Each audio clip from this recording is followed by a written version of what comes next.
Usually, I don't know. Please rise for the Pledge of Allegiance. I pledge allegiance to the flag of the United States of America and to the republic for which it stands, one nation, under God, indivisible, with liberty and justice for all.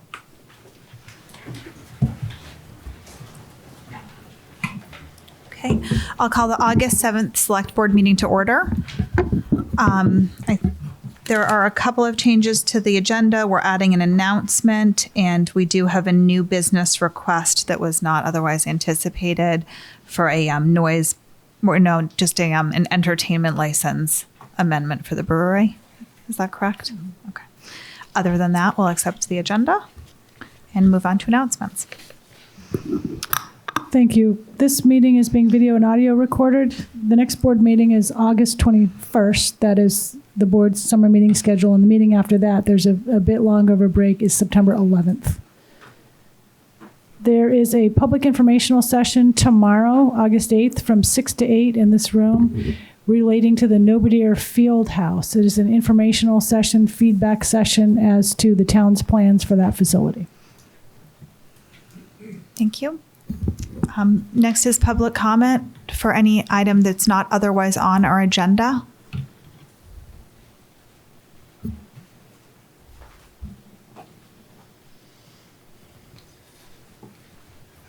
Phil Gallagher.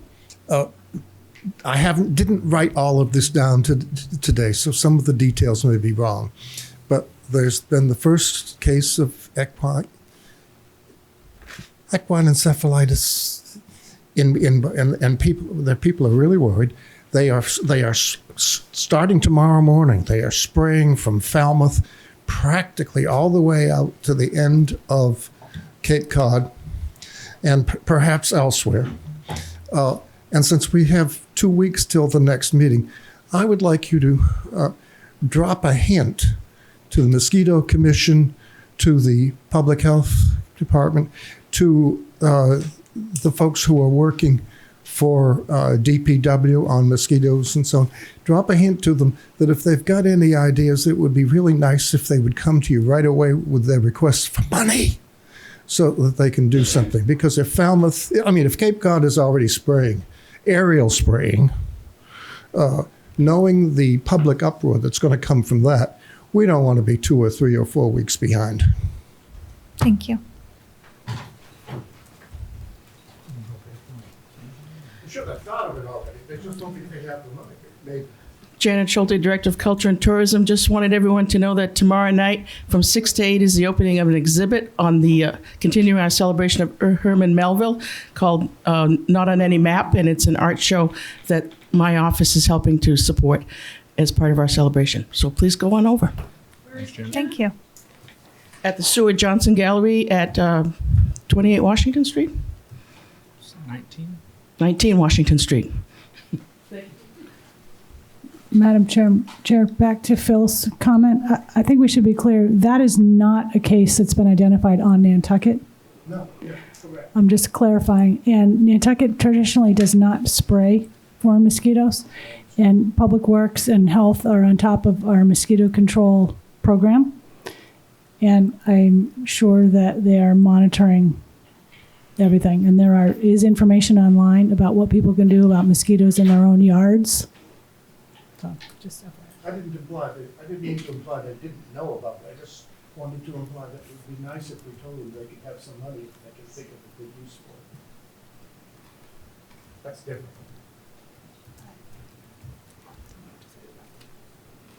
Is this the public comment session? Yes. Okay, thank you. Steve Bender, 73 Orange Street. I want to talk about lead abatement. Across the street from me is 62 Orange Street. The front of the house is built in the early 1800s, and it was condominiumized and added to about 26 years ago. I've lived across it for 49 years, and I've seen it painted many times, but I've never seen it sanded. Well, on 7/22, which was a Monday, the painting crew, which had been working on a renovation of this building, started to sand the outside trim, which is all plank, so it's quite thick. It's almost twice the surface area of a normal flat trim. Just numbers. But so I called the health department, and the secretary was there, no one else. The secretary told me that lead abatement is now run by the state, by the Commonwealth of Massachusetts. And she gave me the number of the state agency. I said, thank you. Sounded pretty bogus to me. How could the state run a lead abatement program on the buildings right here in front of us? Well, apparently they do. I called the next day, sanding. We don't know if it's lead or not. There's a possibility that it's lead. Very strong possibility. I called the health officer, and I asked him if he had any policy about sanding buildings. Because, you know, downtown Nantucket has probably one of the highest concentrations of 19th century buildings of anywhere in the country. Or anywhere on the East Coast, anyway. I don't know of another place with so many. All those buildings, by nature of their age, contain lead paint. So the problem is, lead abatement is, how do you prevent that lead paint from being broadcast over the island? How do you keep it confined?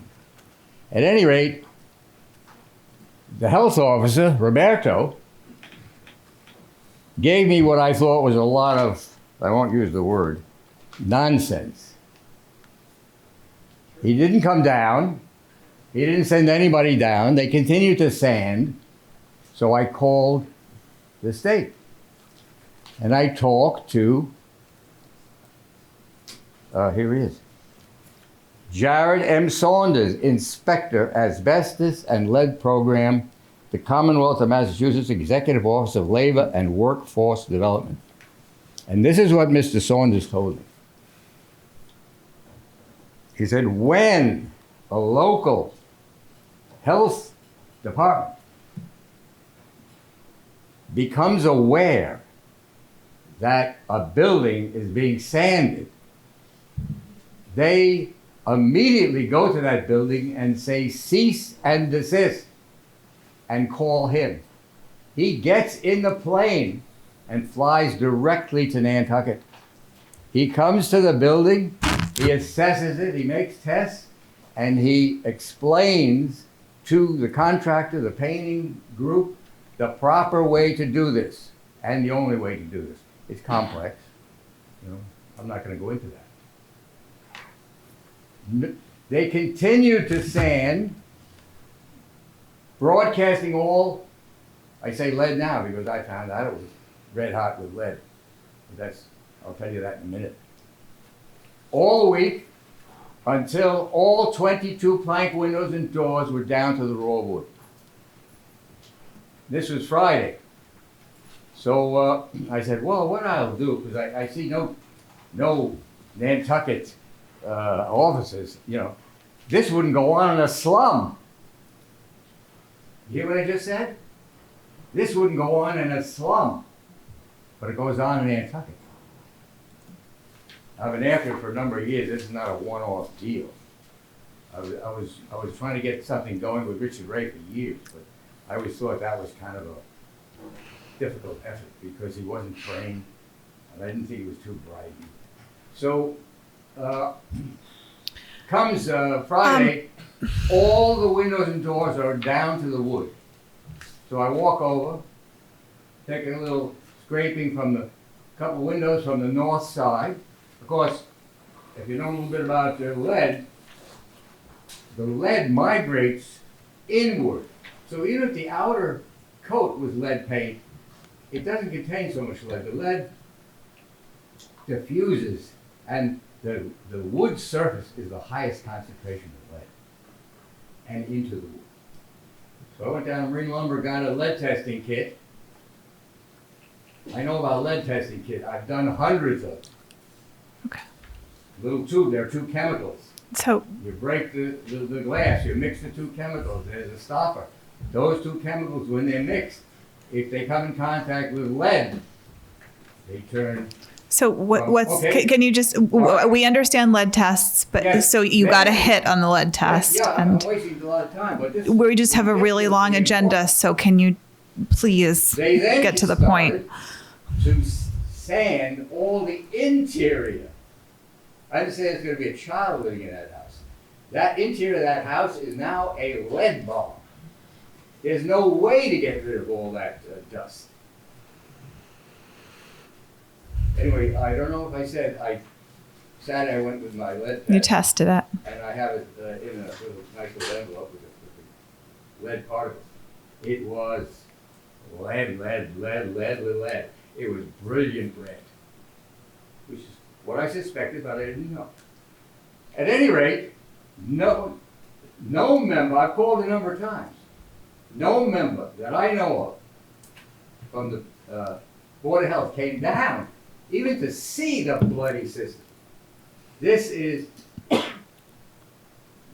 most, it's incomprehensible to me that a man as well trained, as highly educated, and as smart as Mr. Roberto All right, Santamaria let's- is.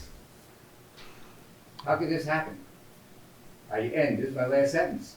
It appears that the only way this could happen is if he's under the thumb.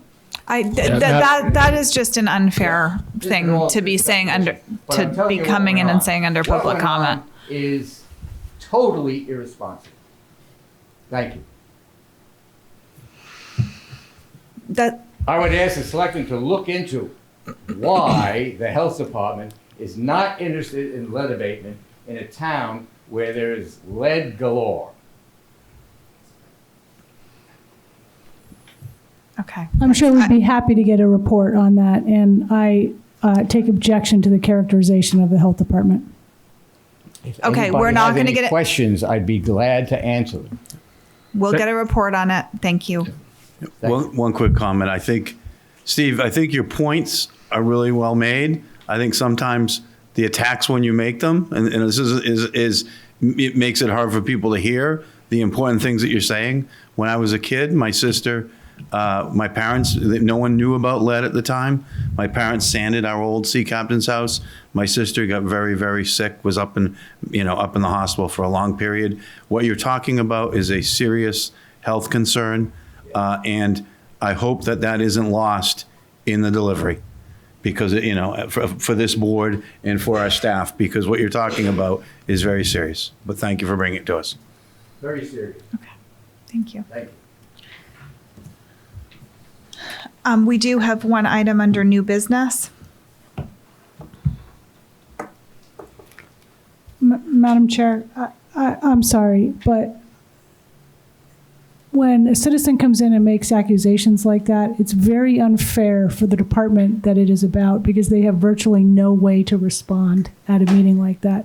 I'm sure that Roberto will be able to prepare a report for the board, but I hope it is understood that personal remarks like that are not only inappropriate, but they are not founded.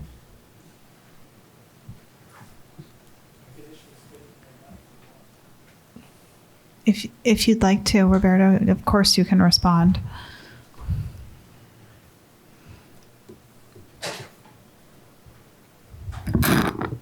Oh, and he left. Of course he did. So lead abatement is something that we take very seriously. This is something he called us on. I did respond. I personally went out to the property. I am the only lead determinator on our staff. I did go out. There is possibility that there is lead in the window frames because of the type of paint that was on the window frame. However, the painting company that was used is properly licensed as a lead abatement group. They had the windows shrouded, and when the sanding was happening, there was an HVAC system running, which is the proper lead abatement process. The interior of the house we cannot speak to because we did not get into the interior of the house. It's not the first time I've been attacked or accused of taking bribes, things like that. It's just part of the job of being a government official. We can take as offense to it, but it's also whatever opinions people have.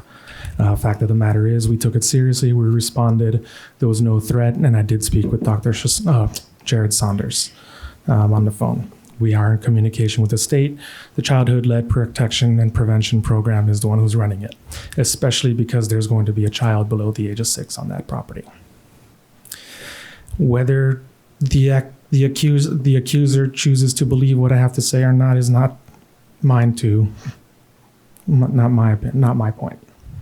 Thank you we responded. Yeah. Thanks for clarifying Thank all you. that. Thanks, Roberto. That's helpful. Yes. It seems like we're on top of it. Okay. New business? There's a...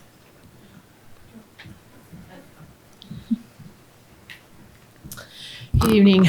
We just received a request this week for Bartlett's Farm has had, I think in 2015, their staff party at Cisco, which they requested to do so again this year.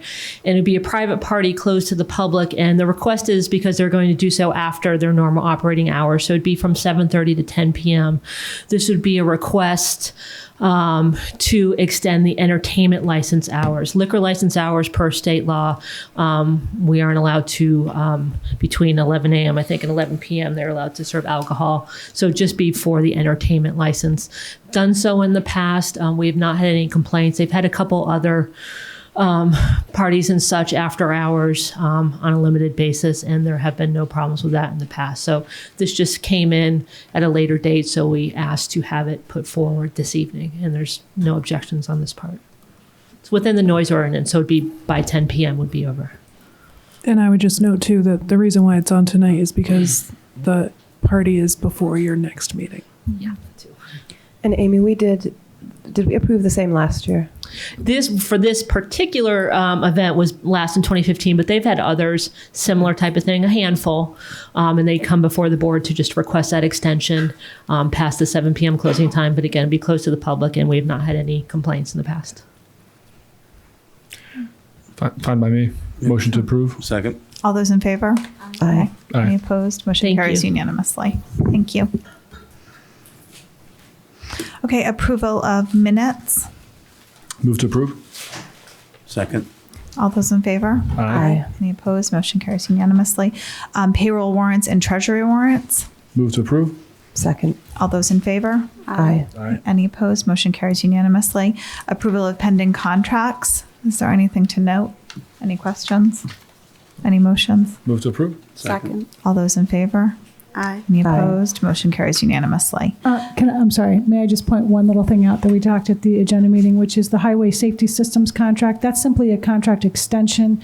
The contractor has not been able to get over here to do roadway line painting because they cannot get a boat reservation. So just FYI. Thank you. Consent items. We have some gift acceptances. I would make a motion to approve with a letter of thanks to both. All those in favor? Aye. Any opposed? Motion carries unanimously. We've got some manager changes. Good evening. I just wanted to say a couple things before the manager changes. You have 4 before you this evening to consider, and I just wanted to review real quickly some of these requirements for a liquor license manager. There is one this evening. We have 2 for Summer House, the Summer House Bistro, 29 Fair Street and Sankaty. As required, there are background checks done, fingerprints taken, and requirements for that manager, which have been filed for all these applicants, and that's fine. I'm asking for possibly rescheduling and holding the vote on 29 Fair Street for several reasons. One thing I wanted to kind of just review as far as what manager of liquor license responsibilities are. Obviously, the board regards the manager of the premises as a principal representative of the licensee, having full authority and control of the licensed premises. That includes staff training. Anyone who handles liquor, who deals with the public, is supposed to be assuring that they're serving alcohol to the public, have completed all of the training, all of those requirements. No criminal activity occurs on the premises. And most specifically, that the manager of the licensed premises is a full-time employee or corporate officer of the licensee, must be engaged exclusively in the management of the licensed premises, and must be a qualified seller or server of alcoholic beverages. So at this time, I think based on the most recent and past history of this premise of 29 Fair Street, it's been a long summer and some public safety issues and things that they are working on to correct. However, I would like some extra time to investigate this application and some of the concerns that we have in this case. The other three could go forward for a vote. Any questions? Do you need a motion for us to move that? I just want to review those publicly and kind of that it's a serious undertaking and that those are the expectations. What's the impact if we don't do it? Are they open right now? That was my question. Yeah. They're in I know Mr. Carlson here is the owner of the facility. We did return, the license was suspended for a time when there was no COI, there were fire issues, and that had been returned. Last I understood from the health department, because there was a complete staff turnover, apparently at the last minute, that several folks had not completed the proposed training. So I think they're still in the process of that. A few people failed those health tests. So all those things need to get up and running. So as far as we're concerned, no, it's in that process right now. So if we don't approve the change, then it stops it from being open or something moving forward, or? The change of manager, regardless of, and obviously with Summer House as well, there are some things that need to be done to get that back up and running as well. There still needs to be a licensed manager of these premises and that license that is managing the process, whatever it may be, to get them in compliance with all regulations. So what I'm asking to do is just to have further chance and further time to kind of investigate this application to make sure that we're in compliance with those regulations. It won't stop the process. They're still going through all of that and all of that regulation. So it's just to assure that we're following. But before Can we we put it on vote, our next meeting? Yep. but we're 2 Yep. weeks away because we meet every other week. Yep. So, Correct. that would be my concern. I'd like to hear from the applicant before we do that. Well, Right. my concern is that the current manager also doesn't live here. That's on Of the 29 license. Fair? Yes. He has been here. I has been spoke with here? him. Okay. He just would prefer not to be, it's not his so responsibility. he- He is still kind of he is- engaged a bit. Okay. Yes, I did speak with him actually here on Nantucket in person. So Okay. I did confirm that part. So we just want to make sure this is in process, it's done properly. But otherwise, I just wanted to publicly kind of state what those responsibilities were.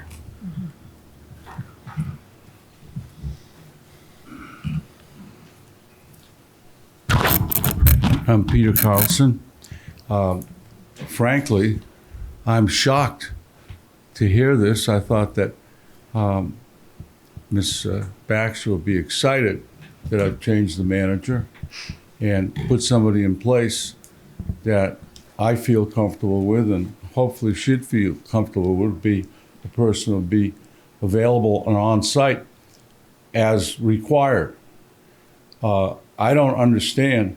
I'm the property owner, and I'm responsible for the maintenance of the property, the upkeep of the property. I've done a lot of work at that place this summer.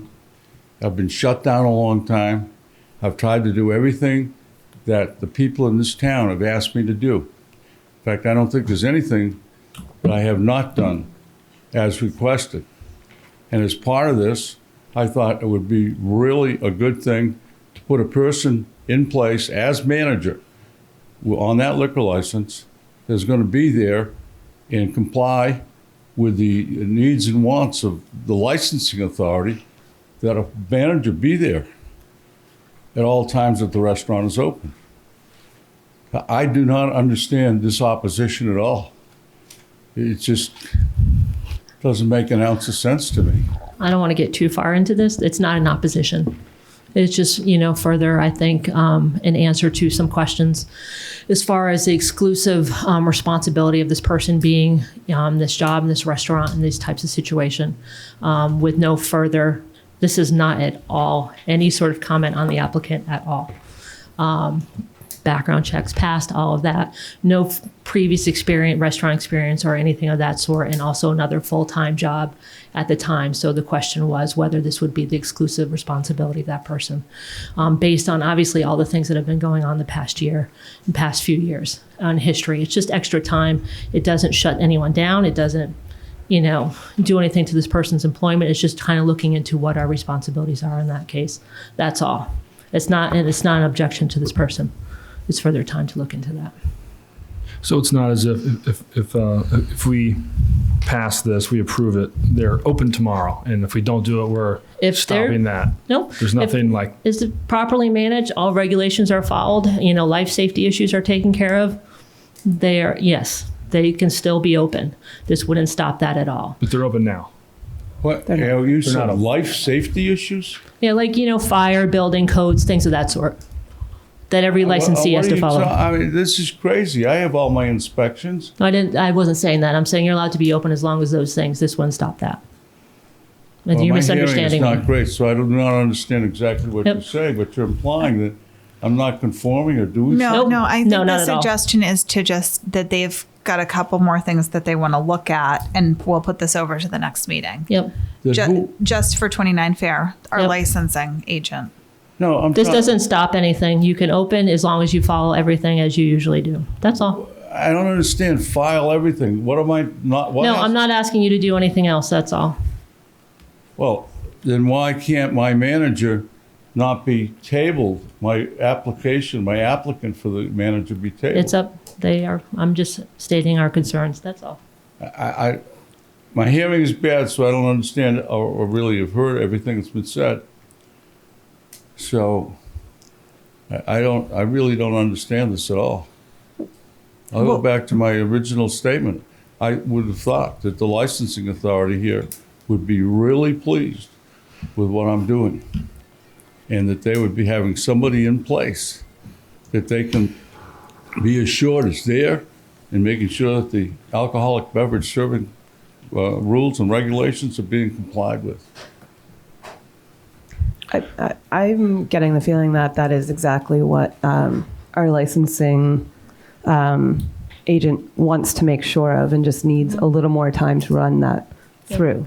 So I don't think that it's not opposition. It's not saying that it would be otherwise. It's just she needs a little bit more time to make sure that's true, so that everything is up to speed. And I think so we don't have to revisit this at a later date. I'd rather do it now than later. I do think that that's all. Was the past manager absentee for a bit of time? Yes. I personally feel that because this doesn't slow anything down, it doesn't prevent you from continuing with what you need to do to open. That I think it would be fair to say that let's make sure everyone's on the same page and our licensing agent has the amount of time they need. Yeah, and she can continue to work for you. There's no opposition to that whatsoever. I'm just going to take care of this now, so I don't go through this again. That restaurant's been closed. Mm-hmm. All of May, all of June, the better part of July. And I've been asked to do many, many things. And after being asked to do many things by the whole department, I'm not saying that what they asked me to do is unreasonable. And the fire department. And the building department. I do not understand what do we have here that needs further review. I'd really like to know the specifics of what's not being done in this establishment. I don't want to get you're going to have to have a conversation about the specifics, and we'll just potentially go with the recommendation. We'll just put it on the next agenda in 2 weeks. We're just going to move this to the next agenda. It's not quite ready. That's the request. Change anything. That's Keep what our going. licensing agent. She's not saying that there's anything wrong. It's not quite ready. Well, let's not get into that. We'll just follow. You're doing fine. All good. That's the request. What's the pleasure of the board? And it will still go on in 2 weeks. Correct. So can I do all this? Highly objective It doesn't make an ounce of sense. Can I make a motion to approve 2, 3, and 4? And then deny 5 all at once, or do you want to go through them one by one? Well, don't deny 5, just continue Yeah. it. Oh, Just continue. continue. Sorry. Yeah, that's what I meant. Yeah. I'm fine with that, to move things along. Okay, I'll make a motion to approve 2, 3, and 4 and to continue 5 to our next Great. meeting in August 21st. Yep. Yes. Second. All those in favor? Aye. Any opposed? Motion carries unanimously. Okay. Citizen departmental requests. This is Land Council, 22 Vesper Lane. We've seen this before, but this is the normal procedure for it to come back to us for finalizing. Ken Bogrand, the real estate specialist for the town. Nancy Severns has created a conservation restriction on 3.26 acres of an approximately 4-acre parcel. It does not grant any access to either the town or the general public, but it is in the public interest in that it contributes to the protection of the surrounding permanently protected land, as well as to the water quality of the aquifer. And so, based on town council's opinion, is my recommendation to the select board that this be approved. And there's a draft motion.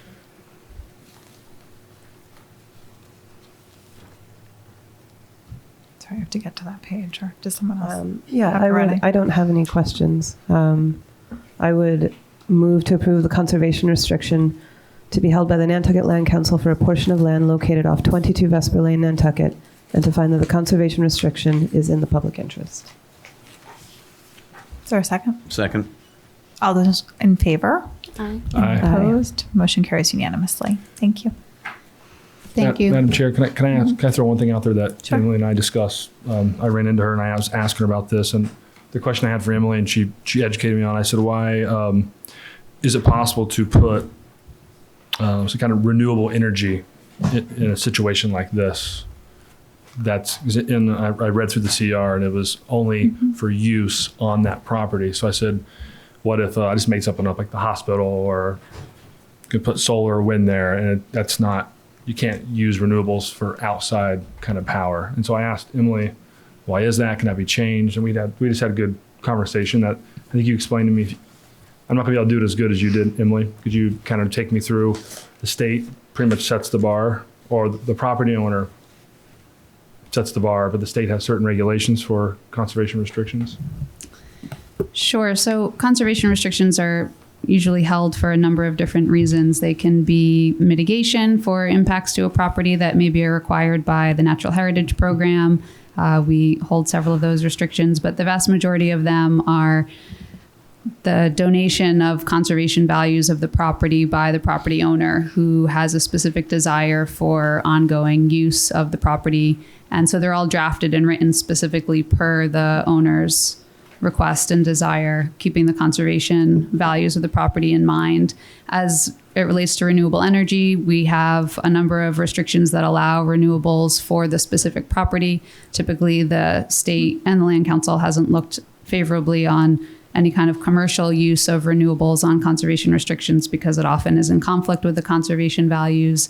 And there also can be some conflict there as far as tax deductible donation with the IRS if that's being considered by the property owner. So they're all different and crafted individually for the specific property and with the desire of the property owner in mind for their own land. I don't know if that helps to answer your question. Yeah, I was just thinking in that area, 30 years from now, if we wanted whatever wind or the next energy use renewable that we don't even know about, could that be written in there? And the answer is no, but I was just asking why. Right. Conservation restrictions are intended to be perpetual. They are forever. And that's also really important as it relates to IRS regulations and the contribution that could be, or the deduction that could be taken by some participants, and also for the state, especially when they're used for mitigation for impacts in those cases as well. So conservation restrictions are forever. They are perpetual. It's very rare that amendments are considered on these. It can't happen because we minted a pool for Tuckernut land. Yeah, well, I had the same concern because town councils wrote that solar was allowed, but then when I read the documents, it was allowed, but it had to be asked for, and it was not commercial. It was only for the individual use. Right. So my concerns there were allayed. So I think it's, it makes sense. I'm in favor of it.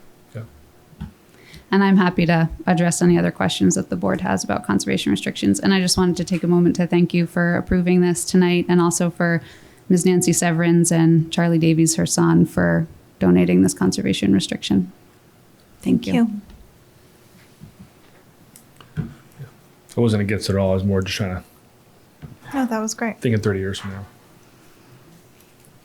Number 2. The next item is, speaking on behalf of Tucker Holland, this was a request for the sewer fee waiver for a covenant home. The applicant seeks the waiver for the covenant home they've created at 36 Super Farm Road at 3 Hull Lane. Since Tucker prepared the AIS, we've reviewed the situation and to get further clarification. What's important to understand is that this is a finished home that is being delivered. The pricing is well below the maximum resale price under the covenant program, and therefore it is our recommendation that the request for the waiver of the sewer connection fee be granted. Comments, thoughts? Consistent with our policy. It fits within the policy. You did make one comment there in the background discussion about the last 2 sentences, sort of looking at the 2 sides. One, one is it could be passed on to the future buyer. On the other side, the person developing the property may have incurred additional expenses. I'm just wondering if we've done any where that sewer waiver fee has been passed on in a reduction in price to the buyer, or does it always just go to the applicant? And we've left it there. I don't know the answer to that question. No. Okay. That was my only question is I was just wondering if we had done that before. But again, I think it is in keeping with our policy. And I think at this stage, I'd be supportive of it benefiting the people creating the units. It doesn't, it doesn't really matter, because if you charge them, it's going to get passed on anyway. It's going to, you'll be hard pressed to, they just change the price. Right. So it's sort of. And I guess, but if you don't charge them, again, I guess it's a theoretical question. Yeah. Really. I mean, I guess they have, but they do have if it's under agreement now at a set price. It is and a set price. Yeah, and we add it, we're taking that away from them. Right. So it's sort of, and I think what's that, third they've done? Yes. Yeah, so. Yeah. And in the past, have we waived the sewer fee? Yes. Yeah. Move to approve. Second. All those in favor? Aye. Any opposed? Motion carries unanimously. Yeah, sewer privilege fee. The last item that I have on the agenda is the completion of the acquisition of 7 Amelia Drive by the town this Friday morning.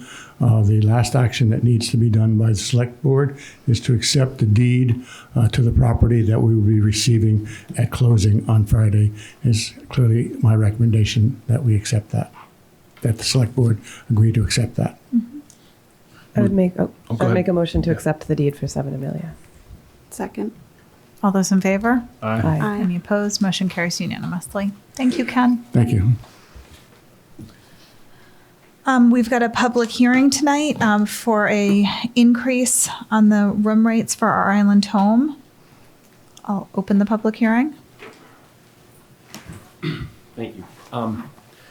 The request for the room rate increase actually is the second half of the original request back in 2018, same time frame.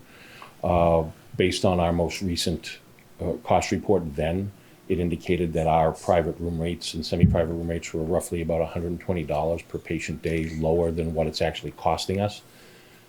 So instead of having to jump right to the $120 increase, I asked for half of that in 2018, then we could reevaluate when we got our cost report for 18 to see if that carried through, and we would then, if so, ask for the second half of it. It has.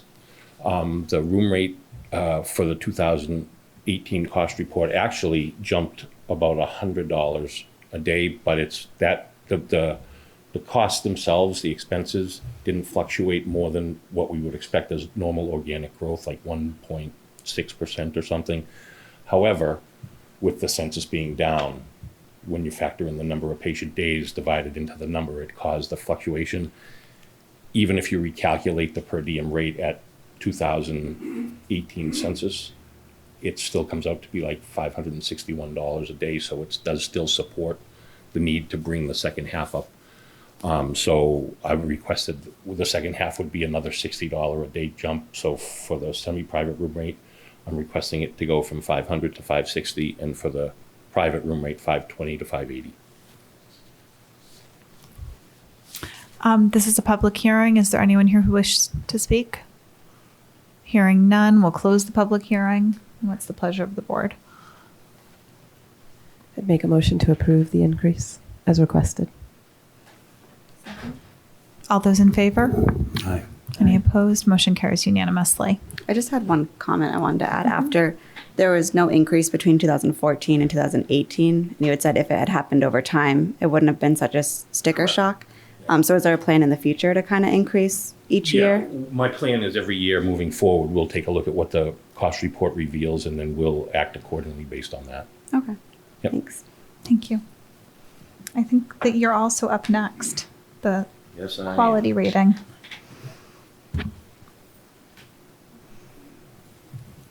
All right. So I'm also doing an update on our 5-star rating for the nursing home. Unfortunately, I'd love to tell you that it's good. It's not. It's a 1-star, which 6 months ago, it was also a 1-star mainly due to our RN staffing ratio. So let's get rolling here. The first 2 or 3 pages is kind of like an overview of the 5-star rating system that precludes the presentation every time I do it. And it kind of explains the breakdown of it, the health inspections, the 3 performance area are health inspections, staffing, quality measures. Our island home's overall rating is below average, so it's a 1-star currently. In December of 18, we were 1 out of 5, and then in April 2019, we jumped up to 4 out of 5, which was expected. The last time I did the presentation, the main reason why we were down to 1 star is because we had a 1-star staffing. The criteria then was based on our total number of like nurse and aide hours. We actually we're at a 4-star, but the requirement of RN staffing is if in a quarter you had more than 7 days without at least 8 hours of RN staffing, you'd be an automatic 1-star for the quarter. So we actually had 9 days out of 92 that we didn't have an RN on at least 8 hours a day. So it caused us to have a 1-star in staffing, which dropped our total star rating down to 1. The next quarter, we had a travel nurse that was an RN on, and that solved our problem, and we jumped right back up to a 4-star total. Our staffing ratios were 4-star, and then our RN coverage was 4-star also. But the following quarter, she went off island, and the travel nurse we had was an LPN, so we found ourselves right back into the same thing. The swing with that is, in April, they changed the criteria and lowered the number down to 4 days out of per quarter, and we actually had 5 days, so we missed it by 1 day. However, on a good part of the staffing piece, we actually have hired a full-time RN, like a staff nurse, and we have a travel nurse that's currently there locked in through the middle of January who is also an RN, so I don't believe this is going to be an ongoing problem, at least for the next 2 to 3 quarters. With the hire alone of the full-time RN should solve our problem. The fact that the travel nurse is another RN on top of that it'll put us well over. So I expect our staffing rating next quarter to jump right back up to 4 stars. And I want to show you, I want to jump ahead to this slide right here. This is the grid based on our total hours. The blue line is our RN staffing. So if you go across to that gray square, we're actually at a 2, going from the left to the right, a 2 for RN staffing. And then for the red line, it's our total staffing. We're a 4 to that. And then where the blue and the red lines interject is where our total staffing would fall. So we would fall on a 4-star minus that 1 additional day we missed RN coverage. So that's why, I mean, with us hiring a full-time RN, that's going to put us over. So we're not going to miss any days with an RN at that point. So this is just like a quarter thing that happened 2 quarters ago also. Health inspections, from the last time I reported, we were 2 stars. Based on our annual survey, we had February. We actually did better. We're up to a 3-star now, which if you look right here, here's the new data through March of 2019. We had 5 health deficiencies in our most recent survey, all of a minor nature, cleared on a desk audit. State of Massachusetts had an average of 8.8, and the average number of deficiencies in the United States is 8.0. So we're well under the average for the state and the federal. And then the quality measures were below average. This is something that has changed just since April. And it's not that we're doing anything different. Our total score for quality indicators actually has gone up over 100 points. However, they're breaking out the data differently now and weighting it differently. So let's jump ahead to that part. Here's the quality measures, kind of an outline of how they calculate it. And then this is what we were at. Last time I reported, we were at 924, which would have been a 3-star. And that's what we were. That was back at the end of the year. Currently now, we were at 980. So we actually would have, on the old criteria, been a 4-star in quality indicators. However, this is the way they are starting in April of 19. They're breaking out long stay quality measures and short stay quality measures, and they're heavily weighting the short stay quality measures. We currently, based on our score, fall into a 3-star for our long stay quality measures, which is pretty consistent with where we've been. We've dropped because of our short stay. The way they're doing it now, they're more heavily weighting the short stays. And because we don't do a lot of in and out short-term rehab, they go by numerator and denominator percentages. And if you only do 3 Medicare's short-term rehabs in a quarter, and one of them triggers high in even one category, you trigger out at 33%, which kind of blows the whole grid. And by weighting that more, I'm currently working to try to determine what we need to do looking at just our short-term stuff to try to increase that. But it's still early in the process. This is the first run we've got since they've been with the new criteria. So I've already obtained the breakdown. I just have to go through it and figure out where we're at with things. But this is our short terms. So the mass averages are in the middle column, national averages in the right. Our island home is in the left. The criteria that we have data not available, what they're doing is, for those, they're throwing in data that's the state or federal averages, which could help us, could hurt us, depending on what our actual numbers would be. The red column, the red numbers in the columns are ones that we're considerably over on. Again, people who self-report moderate to severe pain, that doesn't necessarily mean we're doing anything wrong. It just means that a lot of our patients self-report pain. But we are higher than the averages, state and federal wise, so that kind of triggers us to score low. And the rehospitalized after a nursing home admission, again, if you only have 3 short-term patients in a quarter and one of them goes to the hospital even once, it's going to kill you for the whole quarter as far as your ratio. Whereas if you did 20, the percentages are considerably lower, so it's kind of skewed in that respect. I'm trying, like I said, the people that we work with, I'm trying to look at this data and work through it. I'm trying to determine what we can do to lower those averages to make them more reasonable, so our short-term number increases to the point where it'll trigger us to be rightly where we should be. Prior to this switch, all they did was, if you didn't have scores in some of these categories, like the not availables, they just wouldn't count them and they'd just plug in what your long-term score is in the same category, which is much more indicative of the care. So the fact that we dropped 1 star, though it looks bad, we actually went from 980 to, I just pulled the numbers this afternoon that included July. We actually are up to 1,042 on our score. So we've even increased since this report came out. So we're increasing our number. We just have to drill down on the short-term rehabbers because they're such a smaller population. They have a bigger effect on the number. So we're looking at that. But I think it's, once I get into the data more, we can enhance that even more to get us back up there. But the 1 star really isn't indicative of poor care per se. So, let's see. So Brett, can I just ask a question about that? How often do they change the way they weight things and the way they score? Oh, well, this is the first time, as far as quality indicators, the way they weighted it changed in 2 years. It was just interesting to see. I had an inkling that when they start breaking out the short term, it might have a negative effect. I didn't know how it would.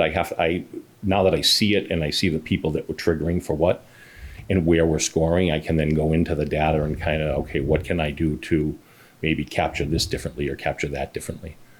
You know. Is there a way to look at our data year to year to understand? It sounds like the way we operate and because of our numbers that the way they're calculating those 5 stars, it doesn't read well for us. But it doesn't really, if these change all the time or if it's not really relevant to us, it's hard to know year to year if we are actually improving or not improving. And I'm wondering if there's a way to look at our data year to year, sort of separately from that, and understand where our deficiencies are or where we're doing well. Right. Well, I mean, we look at the quality indicator, like especially with the quality indicators. The staffing thing, that last time we dropped down to a 1 star and this time, our total hours really didn't fluctuate much. It's just the fact that we didn't have an RN staffing. We had an LPN instead. And again, we missed it by 1 day. It's not like 40 days out of the 90, we missed it. But for the quality indicators, we look at the quality indicators as every month.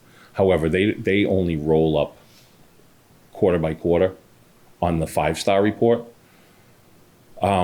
And when they do it, it includes, I think this data actually is through the first quarter of 19, but a lot of the data they pull for the previous year. And if you look at our scores over the previous year, like quarter to quarter, we actually have been very consistent with our number. It hasn't really fluctuated much, down 20 points, up 30 points. We're actually increasing points like better than normal, jumping up to 1,042 from 924 6 months ago.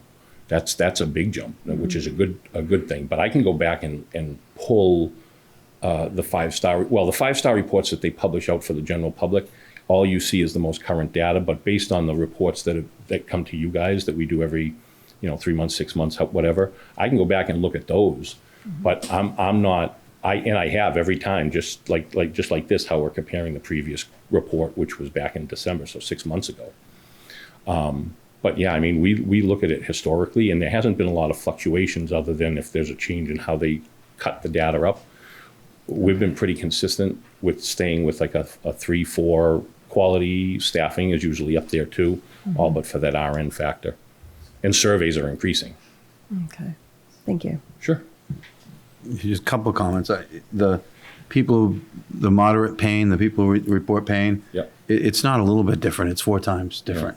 So that one is one I would like to, you to come, if you don't have it now, come back and be able to explain a little bit. And that's number one. And number two, if I understood it correctly, you were okay with a nurse through January, but then is staffing still your hardest issue? Is that the toughest issue? Not staffing, RN staffing. RN staffing. Yeah. And, well, again, not only do we're okay because we have an RN traveler through January, but in May we also hired a full-time RN to fill one of the slots. So for that purpose, that alone will probably solve our RN problem for good as long as she stays. The traveler stays or the hire stays? No, the hire stays. The traveler is like icing on the cake type of thing. Just with the RN staff hire.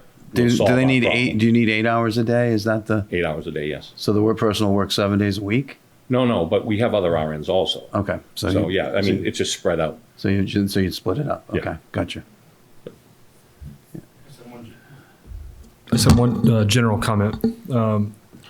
When the state has these, or whoever does these inspections, I feel like if you wanted to, you or an institution like Orion Home could just play the numbers game and come in here in 6 months and have better stars. You throw some money and have some RNs, and it's a little frustrating sometimes how these are rated.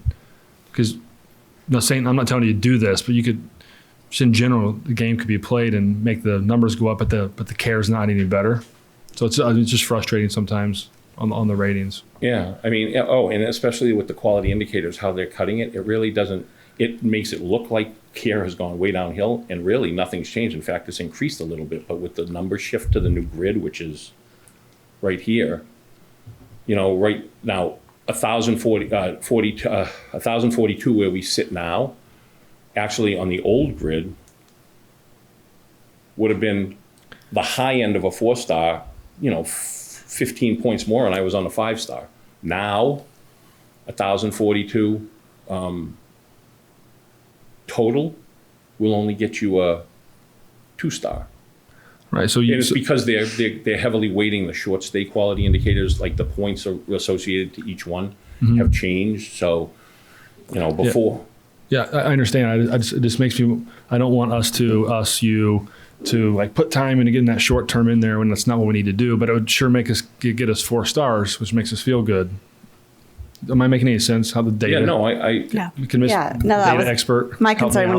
when Matt brought up the it's 4 times higher for moderate pain. Yeah, but remember that's if your number is 2 people reporting, that's only 1 out of the 2. Yeah. Whereas the state average is saying 12%. That could be looking at 100 people. So Correct. they don't take into consideration how many people are surveyed in this. And I think that really. Unfortunately, so it's basically your flaw. percentage is based on the number that you report as short term. Yeah. Now remember, we may maintain a like a Medicare census of 3 to 4 on average. That doesn't mean they're short term. If they come in the door and they're on Medicare A, but they're going to be staying long term, they don't get classified as a short term. So the percentages is even greater because the total number is even smaller on the ones that we know are directly short term, coming for rehab and going home. So it does affect the percentages like that. But I can still look at the MDSs that are associated with that to figure out, how we're coding it. Are we coding it correctly? Maybe we need to code it differently. But that's the name of the game, for reimbursement and everything is look at how they're being coded. I mean, some of this isn't useless. I mean, these numbers aren't useless. This is, the state wouldn't be doing this. They wouldn't be changing it if there wasn't some valid reasons to change it. Right. And if we're going to remain in the business, and if we're going to build a new building and find a way to staff and everything else, we would like to be running a 4 or 5-star operation, I would think.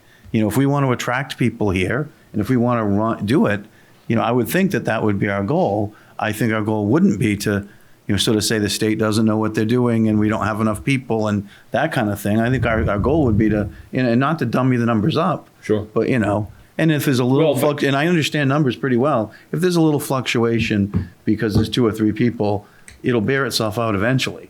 It may not bear itself out that month or that quarter, but eventually it's not always going to be that. Right. And this is the first quarter going with the new Understood. thing. So it's going to be interesting to see next quarter what the numbers look like and stuff, because you're right. It could work itself out in that respect. Yeah, you might have 2 or 3 people for the next 5 years that don't report that at all. Right. And eventually the numbers will be the numbers. So I think your question of can we go back and look is a good one. And I think, we have some very big policy decisions coming up in this whole venue that, which is why I keep asking about staffing, because I'm concerned, are we going to be able to do that? Right. In long term. And that's. Well, I'll take you to, staffing's back here. This is the current quarter where our average daily census based on Massachusetts average, national average. Total number of licensed nurse staff, again, were a little bit low, but they look at only RN staffing and then total staffing. If you look down to our CNA line, we're 2 hours and 52 minutes where the rest average is 2 hours and 11 minutes, 2 hours, 17 minutes. So when you put all nurses and aides together, that's why we're at a 4-star, minus that 1 day that we missed the RN, which I think we have solved now, like for good, not just for a quarter with a traveler. So that piece will be better. So I expect the staffing to be a 4-star and continue to be a 4-star now. It's then the quality indicators we got to work on. Right, but that's a factor of having fewer people.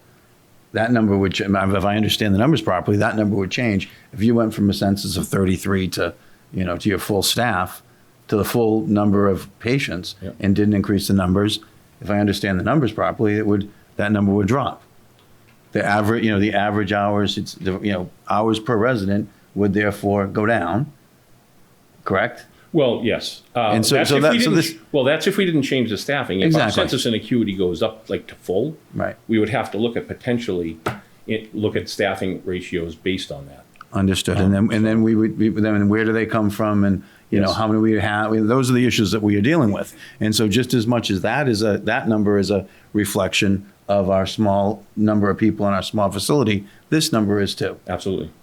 So we shouldn't pat our back on, but you shouldn't be patting ourselves on the back on this, because if we add 6 more people and the staff's the same, then we're under the average. So it really is the real issue in my mind is, are we running a good facility, and can we continue to run a good facility? And I think you are improving it, and I think it's been a positive, I think we're positive. I know the people there care, and I know, I think it's a positive, but I think, our job and staff's job is to really dig into these things. Sure. All right. Okay. And Yeah. you're up next again Sure. for the budget report. Okay, quarter 4.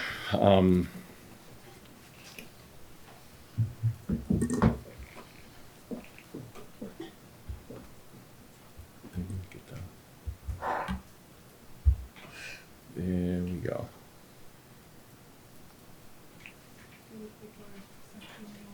Well, are you gonna have to roll it? Yep. Okay. Okay, so, total revenue end of the year down 7%, about 342,000 from fiscal 2018. That was mainly due to the census drop.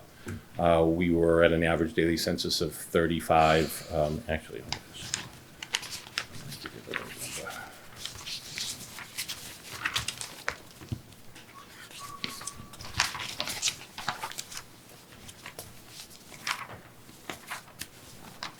There it is. For 2018, we were at an average daily census of 35.6. For 2019, 33.6. So we saw an average daily census of 2 drop. We did have normal decrease in census just due to growth, shrinkage, and then we also took beds out of commission for our renovation in the second half of 2018. The first half of 2018, then it was completed moving into 2019, and we activated the beds back the end of the second quarter in 2019. But if you look at the quarter-to-quarter census from 18 to 19, quarter 1 we were at 39 in 2018, quarter 2 37, quarter 3 35, quarter 4 32. So decrease as we went into that renovation, and it wasn't all the renovation by any means. There was also just general decreases, people passing away, whatever, that kind of lend itself to being able to do that renovation. And then for 2019, started out quarter 1 32, where we left off from quarter 4. Then we went up to quarter 5, 35 in quarter 2, 34 quarter 3, 34 quarter 4, and through the first. July. So far, year to date, we actually are at 39. Year to date for 2020 so far. We, at the end of the first week in July, saw an unprecedented referral base come through our door, and we jumped. We took 8 patients in a matter of 10 days, and it went from 35 at the time up to 42. So of those, only 3 are short-term rehabbers that we know will be going home at some point, and we've got other referrals we're working on now. So based on the fluctuation of the census going down and then ebbing and coming back up, it lends itself to think that the census is going to stay up, being 39 of the residents we have currently are all long-termers, which normally the census moves very slowly like that, up and down. It doesn't jump 7 in a matter of 2 weeks, but it remains to be seen. The problem that is compounding the revenue difference not only is the 2 census drop from 2018 to 2019, but also a swing in less private pays and more Medicaids, which is on average about a $9,000 a month difference per patient. So that's added into the revenue loss from 2018 to 2019 too. Historically, if you look back, we might have averaged 10 to 15 private pays. We're between 5 and 10 now. So that also plays into the revenue situation. And raising the rates today will, will impact it again, because you raise the rates, you're going to have less of it. So correct. Okay. Yeah. Well, less private pays potentially. But if even right now at like 6 and multiplied that out, say like the private rates that just got passed went into play, I have to give 60 days notice and everything. So let's say November 1st. That would project out to be an $87,000 increase over the remaining portion of 2020. And then over 100,000 every year after that. But again, like you said, the rates go up, it could deter private pays. But I mean, business is business. We have to look at the rates. And I mean, it'd be great to think it'd be a volume business, that if we stayed $120 below our cost, it would generate more, but that wasn't really working either. So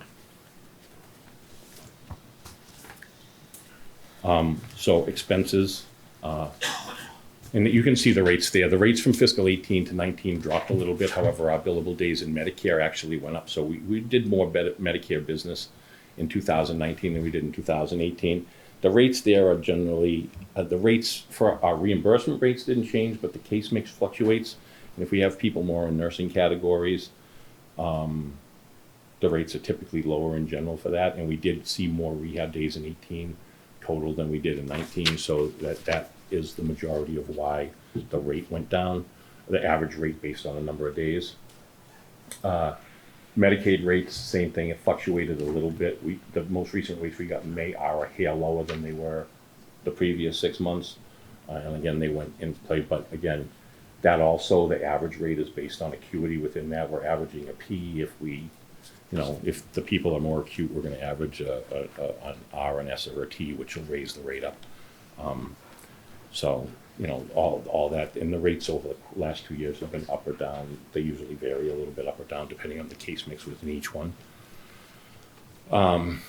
Expenses for fiscal 19 were down 5%, 406,000 compared to last fiscal year. And pretty much every line item on the expense end of it showed a decrease.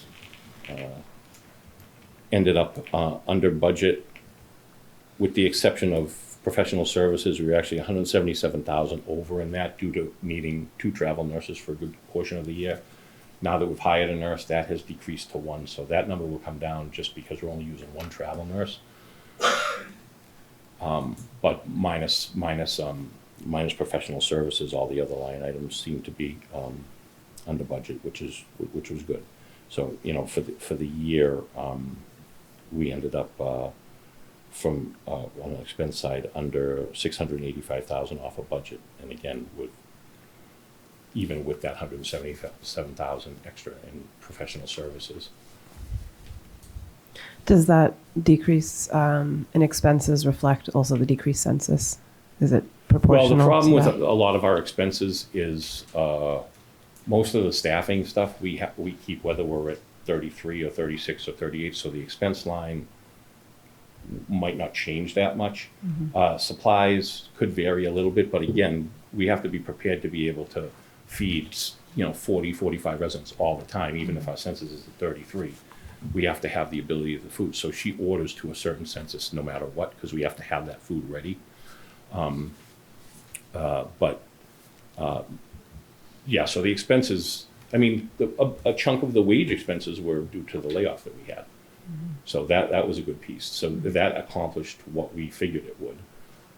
But even without the wages, again, the payroll and salary line was under 316,000 to budget, and the rest of the categories were under, 316, about 370,000.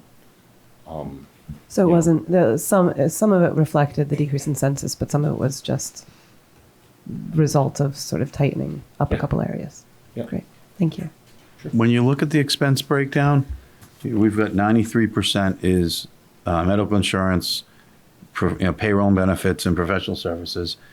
And then, just to pick another one, utilities, repair, and maintenance look like it's 2%. How are our averages for all those different things? How do we compare to other facilities? Are those completely the same? 2% for food, 2% for utilities, repair, and maintenance, and in relation to all other buildings, every building is unique. but other facilities, normally general, would they be running 93% labor and 7% everything else? Our rates of pay are higher, obviously. Right. I mean, that's a big thing because of cost of living and other variables than what it might be on the mainland. So it's going to account for a bigger percentage of our total expenses. Should a higher percentage be maintenance and repair, and should more than 2%? Would a normal facility pay more than 2%? For utilities, repairs, and maintenance. just as on a percentage basis? Well, I mean, the percentage is what you need it as. I mean, the budgets are set based on historical usage. You know, you look every year, you can't all of a, why would you say all of a sudden, if the utilities would say $20,000 a year, all of a sudden jump and make it 40,000, oops, sorry. But, you know, I mean, the percentages. I look at it differently. I look at it sometimes maintenance and things are deferred and they're squeezed out by other expenses. So I'm asking that's where my question's coming from. So I'm asking what should be the right amount? Well, I mean, we don't have to answer tonight. Yeah, I'm just showing you, I'm thinking about it from a different perspective. Yeah, no, I understand. Yeah, no, I can throw something together for you. Yeah, I that's can take fine. like a study with some of our. Well, people. we'd like to know. I mean, again, I'm thinking long term. I'm thinking if we're going into, we're going to stay in the business and we're going to build a brand new building, how much of the budget every year should be set aside for maintenance and repair and other things, in what are the standards and what are the numbers? Right. So I think we should be I look at it as sort of segregating things so that they don't end up in some other category and then we defer things. Oh, right. As a town. I mean, we've done that many times. And so I'm just putting out, I'm looking at it from the way I would have to look at it. You know, All right. So, Isn't that would be more relevant, it seems, when we had a new building and something that we could use standards and other case studies to understand? Because utilities, I'm sure, per square foot are probably less efficient than what they would be in a new building. And that's something that we could probably calculate pretty easily. And repairs and maintenance, there probably is some number that is you should be setting aside X amount. And I feel like the building is so old and sort of unique at this stage. I don't know how that those repairs and maintenance are really going to be relevant going forward. I mean, And other we're variables you could think of. yeah, they're off the top. But No, I was just going to say we're also going to be getting an operational analysis to go Right. along with the new building from Clifton Right, Larson and Allen. part of what you'll see are, those things may very well come up in the presentation when you see that. Because that is part of what they're working on, the intuition model. That it factors in what the averages are out there. So based on the square footage that they're projecting, this is what we need. One of the conversations came up when we were talking about that, the utilities. The current home is older, so it's less efficient in that respect. So we might be spending more on that. New building, it's going to be more efficient, but if it's twice as big, the size to heat it and stuff is going to offset the efficiency. Right. So things like that, but that's all part of what we'll be working on as we go through the process with the new OIH. Thank you. Yeah, one other question. Yes. We look at the total payroll. Do you look at an average? Do you break it down yourself, per head and those sort of metrics? So you're looking at we're getting a budget. We're getting a budget here with payroll as X. I look at it more by department. Right. But not break it down to each person within that department, but I do break it down by department and track it that way. So you can track it and you can know if one department's going up or the other or certain positions. Yep. So okay. And the reason I'm asking that is payroll, you can have a lower payroll, but it could be a result of having 2 or 3 less people and everyone could be paid more. Then you have to hire everyone back on and then your payroll balloons. So you have to look at it from the total number, but you also have to look at it from the average number per person. And I just want to make sure that that's how we're managing and that's how we're doing it. So, okay, thank you. Hi. So there's a couple things that this presentation kind of highlights and points out that we need to begin the conversations on. The first one being the revenue drops in Medicaid and private pay is potentially going to cause us a difficult problem in setting the tax rate with the state this year. I think we'll be able to manage through it, but there is a distinct possibility that they will not set the tax rate until we have a special town meeting and make a transfer to cover that shortfall, because in the enterprise funds, we're not allowed to raise revenue above what we raised in the prior year. And with OIH, the state does not allow us to calculate the CPE because it's not a guaranteed annual recurring revenue source that they feel comfortable allowing us to budget, because it is at the discretion of the legislature. And granted, they have continued to allocate the money, but there's no guarantee that next year in a budget crisis, they won't, if they had one. The second is, which is extremely probably much more pressing. Erica, can you go to the cover sheet on this? Right. Yeah, right there. No, scroll back up. Yep. So this projection of what the state will certify effective July 1st of 2019 for retained earnings of $1.6 million is a $1 million decline from last year, which we used $3.8 million in 2019 to balance the budget. At town meeting this year, we voted a transfer subsidy, whatever we want to call it, from the general fund to support the operations of just over $2 million. If everything remains equal right now, we will need to find in the general fund budget another $1 million to be able to operate our island home at the current level. We are going to need to very seriously consider the operational override that we have been discussing for the last 3 years, because I will not be able to find another $1 million on top of all the other things that be it coming out of the strategic plan or any other initiatives that are going to come forward. It will put a very significant strain on the entire operations. So it's critical that, as I know that we're going to be moving forward with presentations for potentially a new facility, it's critical that we begin to have the discussions about how to fund the operations correctly now, long before we decide whether to build the new facility or not. You're speaking my language.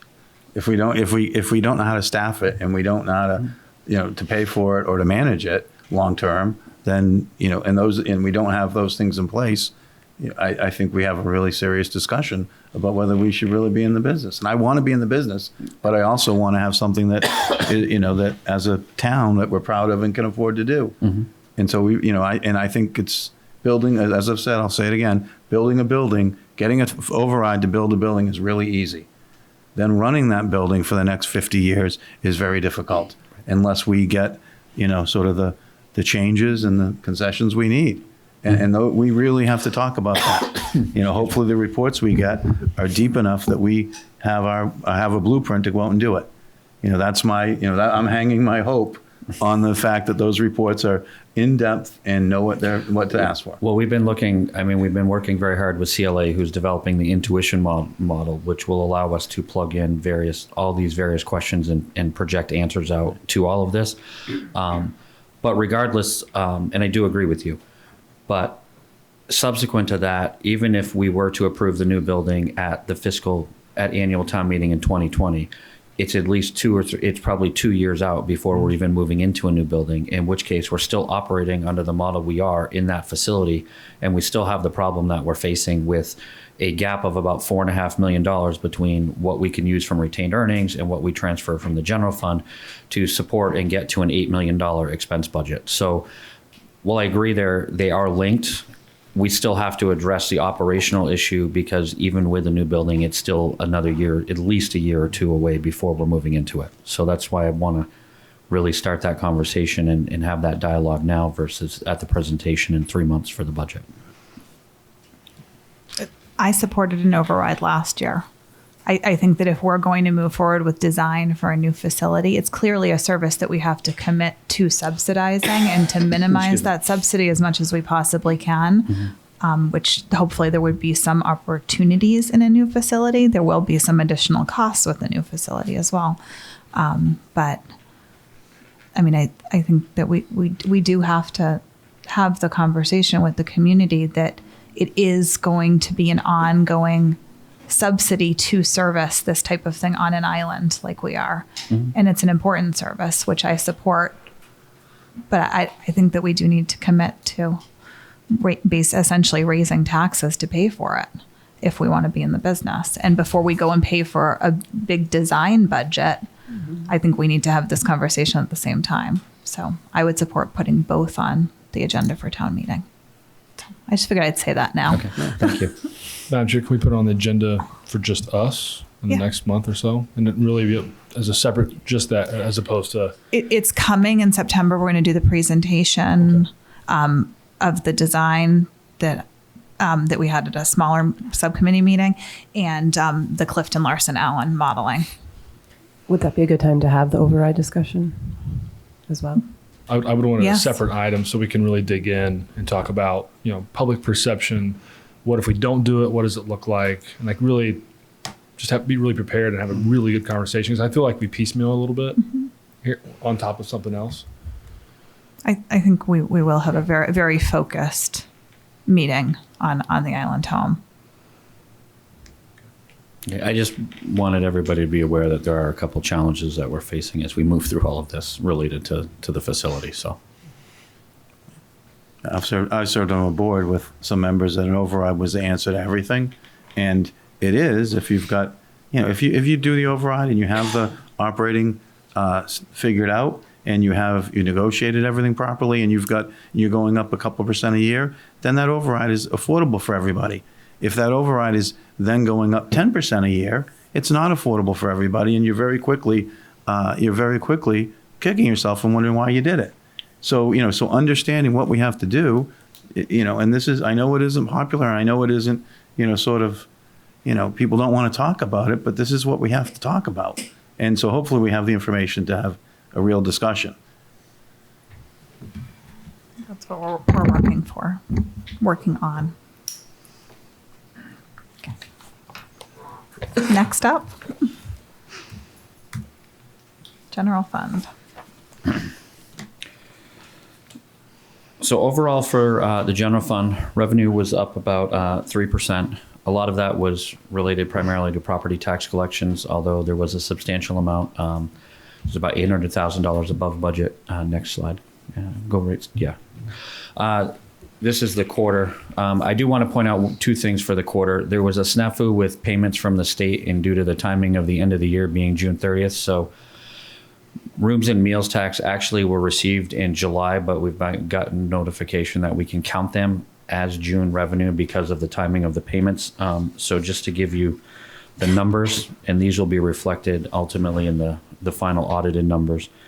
For the rooms tax in June, we received $120,563. So it's about $50,000 less than we actually received last year at the same time.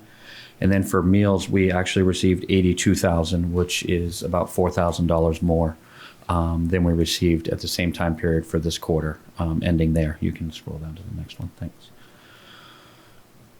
Overall, revenues were pretty close to most of the projections. Like I said, obviously property taxes, we collected about $1.9 million more, which is a combination not only of the levy limit increase for fiscal 20, but prior year taxes being collected as well.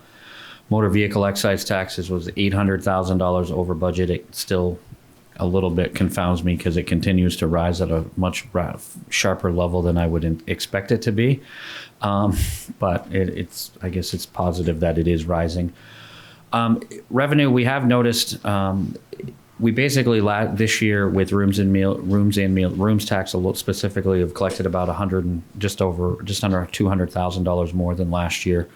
If you look at building permits, we're very close to where we were in the prior year. So a lot of these things we're noticing some slowdowns or potentially some tightening, which is something that we're certainly going to pay attention to in the first quarter of fiscal 20. But these were some of the things that are a little bit noticeable and concerning, especially with building permits. And we only collected $10,000 more than the prior year in the same period. So certainly those types of things are seeing a little bit of I don't want to say complete slowdown, but they certainly are slowing a little bit. So it's have we raised the rates, or it's still the same rates? It's still the same. Okay. So those haven't changed. But overall, again, another positive year from a revenue perspective, and a little over $2.5 million above budget. On the expenditure side, year over year, not including any encumbrances that would happen, we will turn back just over $5 million. There's typically anywhere between $1.4 and $1.5 million of encumbrances on an annualized basis, which is things that we encumber for services or goods that were ordered before the end of the year that have not been delivered. A great majority of this also is relative to school salaries that carry forward into July and August for people that take the 26 pays through the summer. But we still ended up pretty close to where we did last year in the amount of turnbacks. So it was a good year. I want to thank again at the end of the year, as I always do, all the departments for really working very diligently with all of my staff to get POs closed or things that didn't need to be open, and work with the vendors to make sure we had everything so we didn't have to encumber or ask for as many transfers as we have in the past. Keep going. again, the list of all of the top 12 projects, again, the fire station leads the way. I'm pretty sure that that's probably going to be coming to the end of being the largest expenditure in the quarterly basis, since we're very close to the end of that. A lot of the other was road maintenance, sidewalk maintenance, which the DPW has certainly made a priority. Machinery and vehicles, the land acquisition at the corner of at Washington Street there. The virtualization project, which will certainly increase efficiencies within the town, and then the update to GIS, roof repairs throughout the building, which was capital projects, and then work on the town pier, and then some work on the roundabouts, which is all listed down below too for some specifics. As you're aware, in June we did do $13 million in Series A, which was related to some island home work, airport, and sewer. Just over $4.5 million of a Series B, which is due in May of 2020, related again to a lot of sewer and airport work, and then a grant anticipation note, which is related to a security project at the airport. We will be going out to market in October with some permanent financing, and then some projects that have already taken underway from capital programming that have borrowing authorized. And we'll be issuing some short-term notes for those. Keep going, please. Next one. Investment report that actually, I just noticed this, I apologize. It should say Town of Nantucket. JP Morgan has quite a few of municipal clients. That is $13 million of town funds. We do have, we are up to $3.1 million in OPEB. We have $9.9 million, be it through stabilization, scholarship funds, and other funds that are pooled that they manage. And then the airport has the $400,000 that they set aside for the post-employment benefit liabilities, being vacation and sick leave. And we've also started at the bottom here, because it has been a question at times what the fees were, and those are only based on transactions. It's not an overall management fee. They're only charged when they transact any trades throughout the accounts. The Muni Watch, which we're going to be transitioning to the online, more real time with the ad in the first quarter. But as I mentioned, obviously building permit revenue was down, and it's yellow because it certainly is. It was very close to last year's last 12 months collection. So these are all things that we're paying attention to. One thing to note about steamship, freight, and passengers, that data is actually trails the quarter by probably about roughly 75 days. So that data is not the full quarter. It's the most recently completed 3 months. So there is a little bit of a trail there. So we certainly do. We'll be continuing to pay attention to that as well.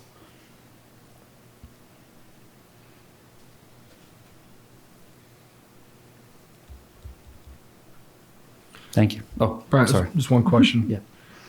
Everybody always asks about what's coming off the books, what's coming on. Did I see this is approximately 51% of the general fund debt will be scheduled to be gone in 10 years? That's if we added no more budget overrides. That's if we added nothing. That right now, everything that's on the books currently permanently borrowed.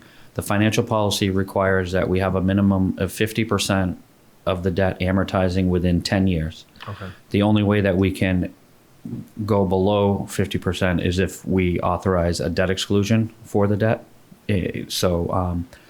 But when we go to market to permanently borrow, we do multiple amortization table scenarios to ensure that we stay within compliance on that. Obviously, over the next few years, we've had some of this would have been probably been able to be mitigated a little bit easier had the state not gone and borrowed $14 million permanently for Nantucket Harbor Shimo. If we had the opportunity on how to borrow that money, because it was through the state revolving fund and the Clean Water Trust, they determined when they borrow it, and they borrowed it this past year. So that was automatically added. And they notify you in February, but they don't tell you until in August that they're actually doing it. So that actually kind of has made us rethink or relook at how we're going to do some amortization in the future. And we may delay permanently borrowing some funding just to try to make sure that we're mitigating some of that impact to the extent we can. In that law, regulations there, so municipalities just can't keep pushing everything out. No, I mean, forever. we can That's the short-term idea. borrow for up to 10 years. Obviously, I'm not going to keep rolling a ban because eventually you have to start doing pay downs. But it's certainly, over the short term, with that the $14 million being added, it's going to make us look, we may decide to carry something a little bit longer. We may decide to change from level principal to a level debt payment or something to help mitigate that and still be able to stay within the policies. Thank you. Thank you.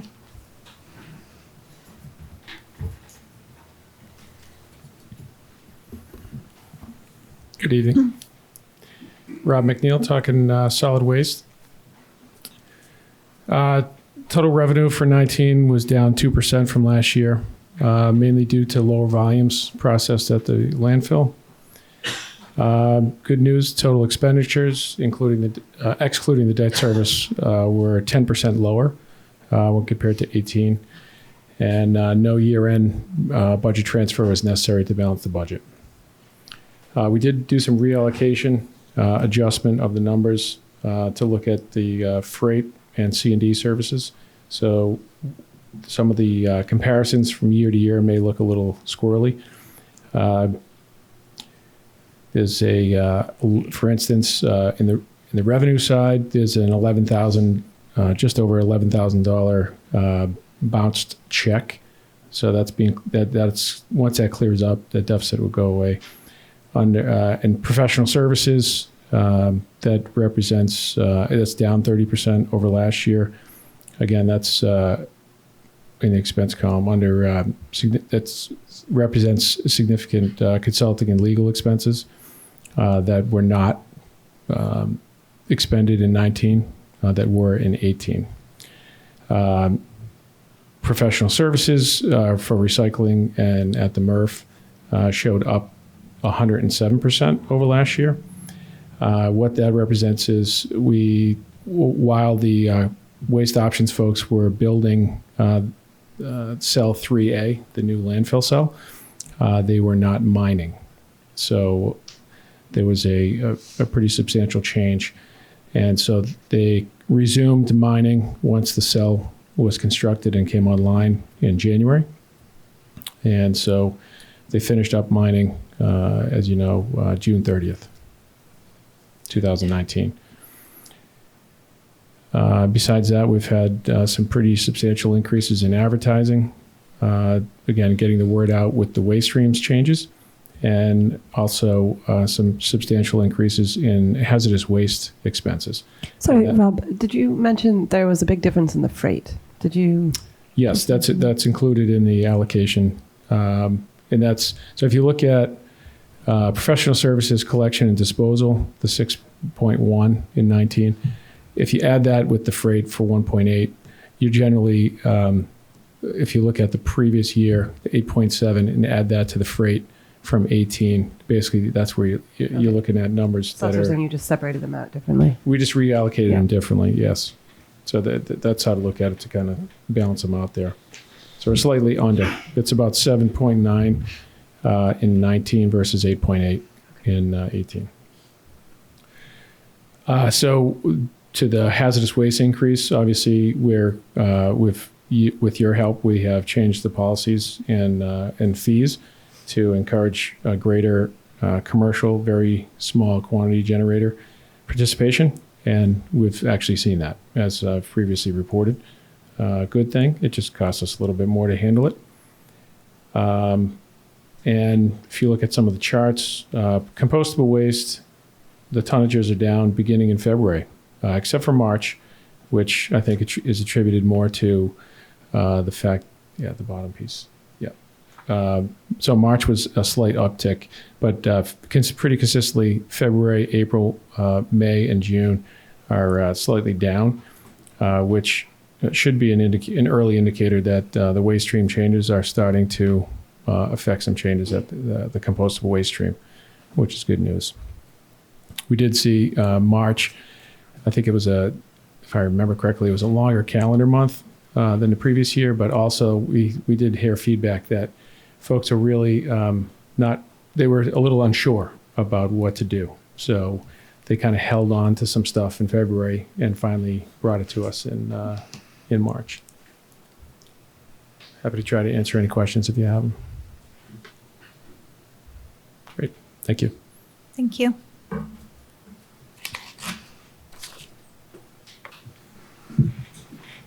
Pond management.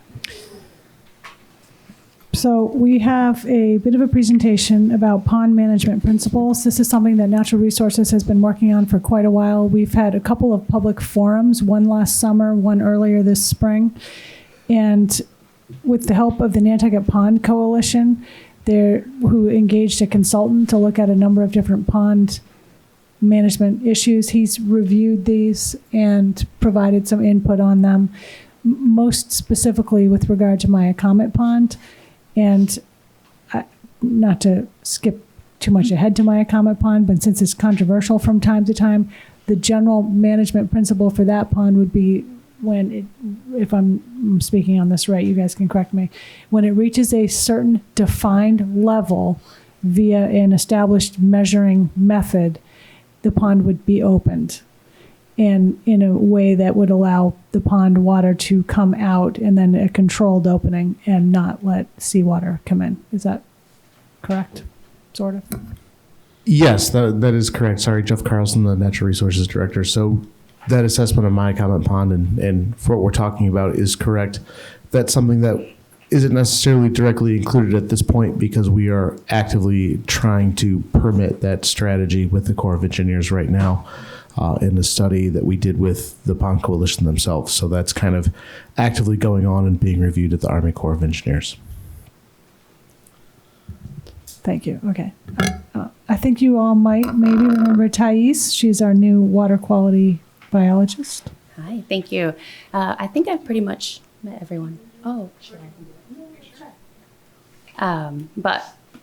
Like she said, my name is Thais. I'm the water resource specialist. I'm not used to standing my back towards people, so forgive me if that's coming across as rude. But this was presented a little more in depth earlier on in April, so this is just a condensed version. But thank you for having me tonight to hopefully accept these Great Ponds management principles. So as you know, Nantucket is home to 7 of our great ponds, which include Hummock, Long, Sacajah, Myacomet, Cascada, Gibbs, and Tom Nevers. However, since the 1980s, the town has been managing 4 of these great ponds, which is Hummock, Long, Myacomet, and Sacajah. And so our Natural Resources Department is dedicated to monitoring and researching and restoring our healthy plant and animal communities through maintaining the water quality of our harbors and ponds. And so, as we all know, changes in our population and land use in Nantucket have altered our watershed inputs into the ponds, causing detrimental changes to our aquatic ecosystems. And over time, the water quality and our associated habitats have begun to degrade, and improved management is very crucial in restoring these important habitats.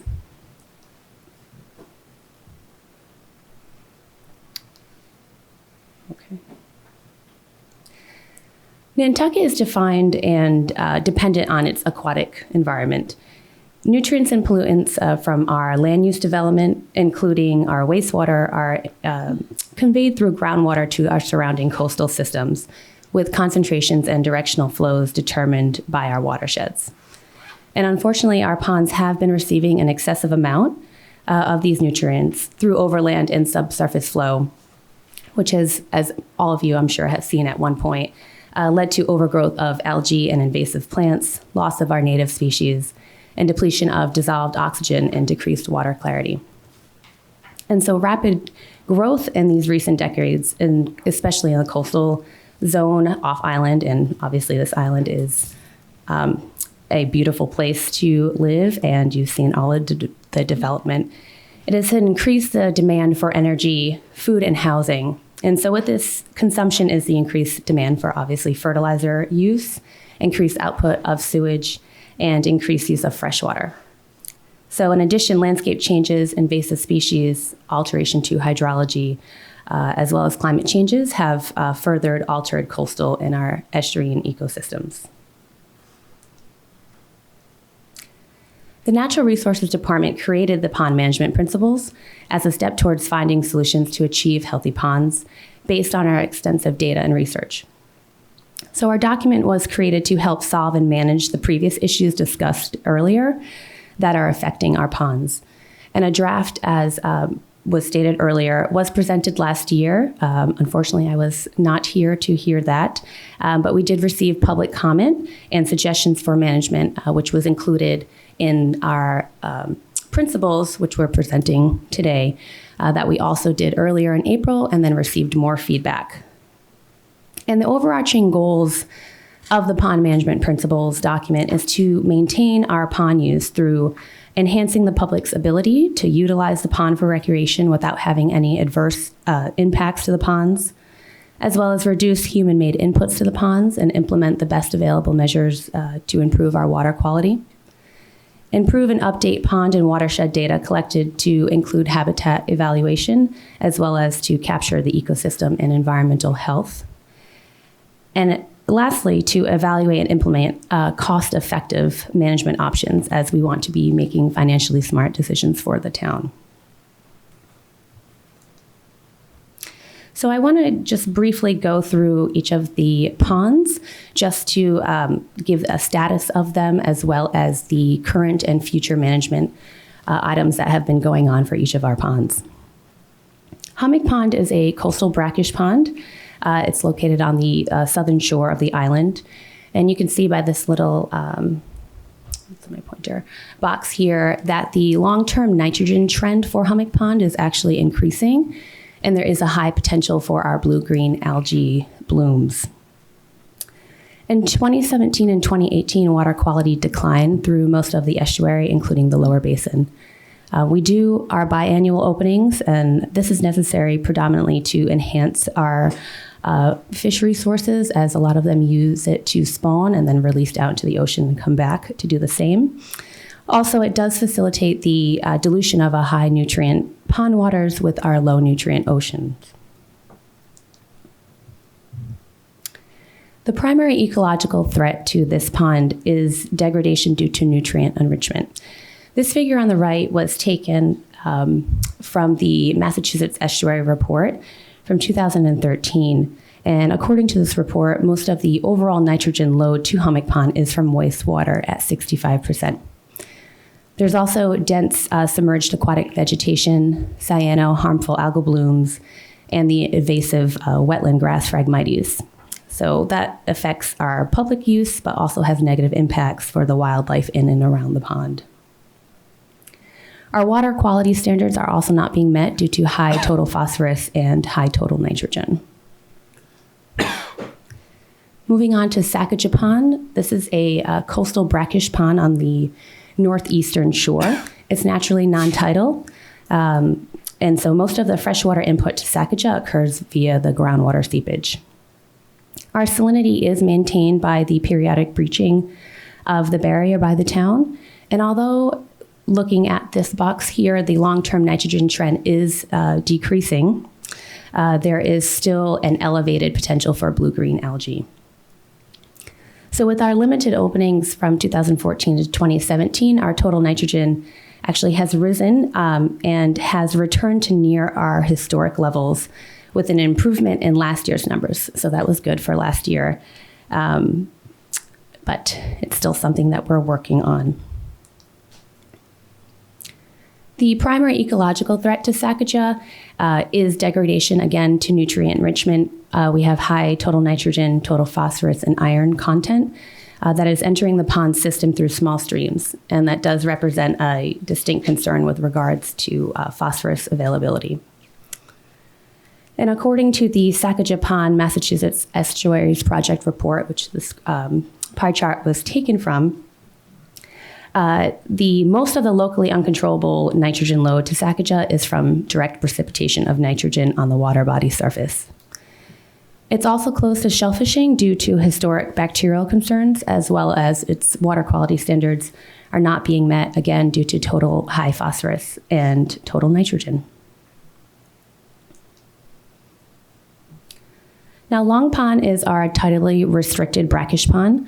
that is surrounded by several closely settled residential lots with septic systems and private wells, and also, obviously, the town landfill is located on the eastern shore. The overall trend for nitrogen levels has been decreasing, and our potential for blue-green algae blooms is actually low. So that is great news for Long Pond and the efforts that have been done to do that. So although the long-term nitrogen trend has been decreasing for Long Pond, there are still some ecological threats that the pond does face, which includes invasive plant species, submerged aquatic vegetation, and fecal coliform and periodic algal blooms. So that does still go on in Long Pond. The water quality standards were met for 2015 all the way to last year of 2018, as the entire pond average for total nitrogen has been below our total maximum daily load for Long Pond. So that is also great news for one of our ponds. And lastly, we always save the best for last, Myacomet Pond. This pond receives most of its water inputs from direct surface water runoff, about like 653 acres, while the remaining 387 acres of the watershed contribute to groundwater input through isolated depressions. This pond does have the largest watershed, and because of this, it was last opened in permit in 2005 due to flooding concerns, and then it also was illegally opened last year for the same reason. The overall trend you can see here from Myacomet Pond has been increasing, and there is a high potential for blue-green algae blooms. The ecological threats to Myacomet include invasive species, fecal coliforms, and blue-green algae. This figure on the right was taken from the Applied Science Associates Myacomet Pond study, and this indicated that the predominant nitrogen load to Myacomet was due to wastewater at 44%. The water quality standards are not being met, as there is high total phosphorus and high total nitrogen that are over threshold values. On that for a second, that's fairly high. Usually it seems to me wastewater has 44% is a high percentage. Yeah. Am I reading that right? No, you are reading that correctly. I do have to note that this figure, actually, this pond study was taken in 2002. Okay. So it is a quite outdated report that was done. And most of it is atmospheric usually. Or, yeah. Mm-hmm. No, that is true. Okay. Mm-hmm. So after reviewing existing water quality data and our long-term trends and meeting with the community, we have determined to minimize the human-made impacts to the Great Ponds of Nantucket. So through minimizing these impacts, actively incorporating responsible management, and performing public education and outreach, these systems do have the potential to be restored back to their healthy ecosystems once again through long-term and short-term goals. And so the Natural Resources Department has investigated potential dredging removal of nutrient-laden sediments or chemical treatments such as phosphorus inactivation, which is a chemical binding of phosphorus to limit its availability into aquatic systems. Some of the pond systems that require short-term goals regarding in-pond management include controlling internal nutrient loading through our biannual openings or combating pond weeds through our aquatic vegetation removal. But we want to emphasize that it's the long-term watershed management techniques that are considered optimal as they eliminate or reduce the larger issue here of excess nutrients coming into our ponds. And so a lot of this has helped with educating the public on their role in nutrient pollution, while minimizing costs associated with our immediate short-term management techniques. So for example, we can use best management practices such as selecting native landscaping, or taking into consideration using a licensed landscaper to make sure they're abiding by our fertilizer regulations, as we want to limit the quantity of nitrogen fertilizer applied per year and having no phosphorus containing fertilizer unless a soil test indicates that it is necessary. Some other suggestions that is useful is inspecting, obviously, our septic systems every 5 years, or using our IA systems, as well as supporting sewer extensions can help minimize a lot of these things. So our next steps for our island and the water resources, and we'd like to incorporate these eventually pond management into our 2020 island-wide water quality management plan. And so this plan is going to take a watershed-based approach to restore our embayment water quality, and will offer recommendations to reduce or eliminate excess nutrients and consider remediation and restoration approaches to include the management of our ponds. Thank you. Thank you.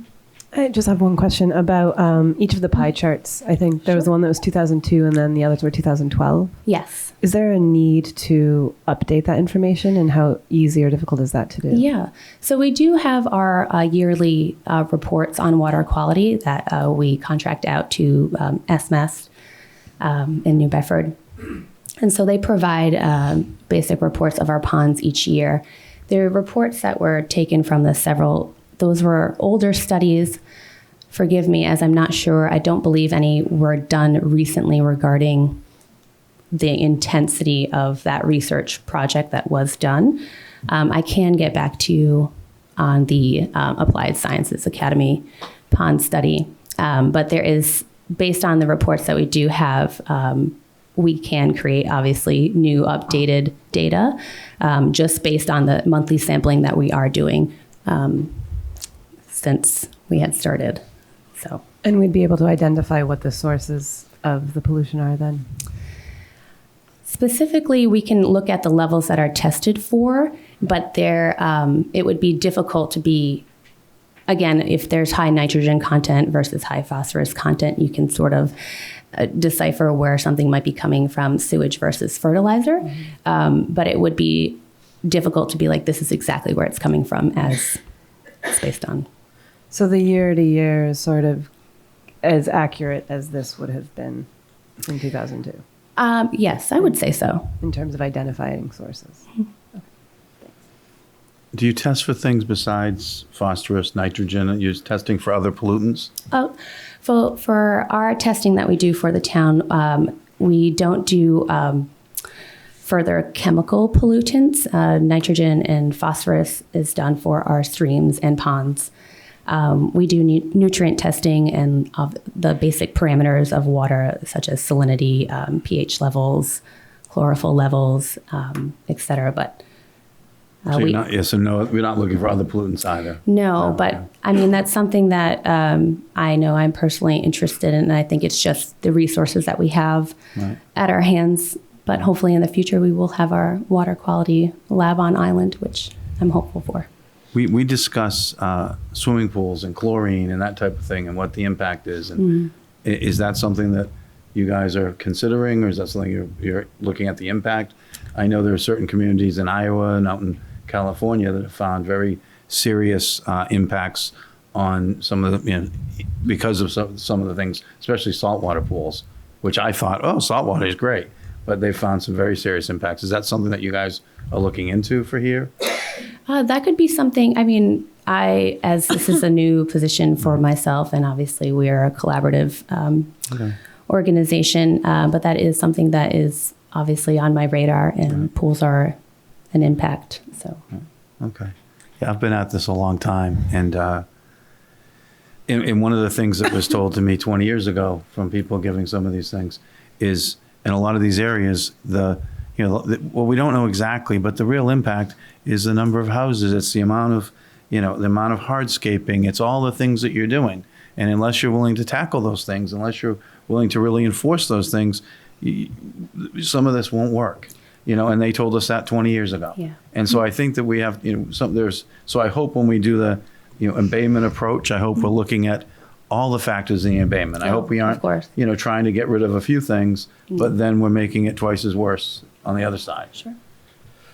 Sure. So I think the approach that we're looking at overall is really starting to look at more of that watershed level approach and looking at it as far as drinking water wells, public wellhead recharge, how we're dealing with septic and sewers, and kind of all collectively working together to say, let's look at the watershed and what's the best bang for our buck? What's the best tools that we can give to neighborhoods? Because I'll be the first to say that there are a lot of neighborhoods that have put in infrastructure to treat stormwater that haven't been given the tools to maintain those systems to do it. Is how do we get everyone up to speed and up and running throughout the watershed, not just one little pocket here or there or one set of rules or regulations that are applied to very specific situations, but the bigger picture. Right, that would be great. And I think bringing up the, sort of we dig a hole, and if they don't, they dig a hole and the water goes into there. But if we don't ever change the filters, or you don't clear out if you don't clear out the grasses and clean that stuff out every so many years, you're actually making it worse because you've just put the pollutant closer to our groundwater. So, sometimes we require people that want to do things to put all these systems in, and they're never maintained. So I think it's, if we're going to actually sort of really look into it and enforce it, it's more than just, it's more than just public, it's more than just public knowledge. It's more than just education. Absolutely. That needs to happen if we're going to be successful here. Education, I read and I argue about this all the time. She's smiling. Education is the fun stuff. It's the easy stuff my employees want to do. The grunt work is the hard stuff. And some of those things, no one wants to be the bad guy. That's the hard stuff. So I hope that we're going to do that. So do I. Yes. Can I just ask, it's only because it's the talk of the town on the Cape and other places on the mainland, PFAS. Is that anything that we should be worried about here? Do you want to take that one? I'm going to pass that one off.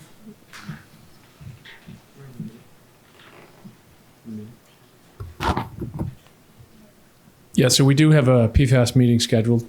We have one of our consultants coming in with their national expert, coming in to talk about PFAS to the cabinet to sort of catch everybody up to speed. Various departments are already dealing with it.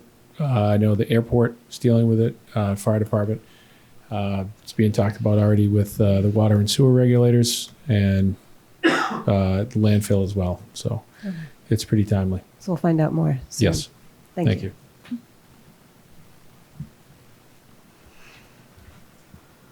Okay.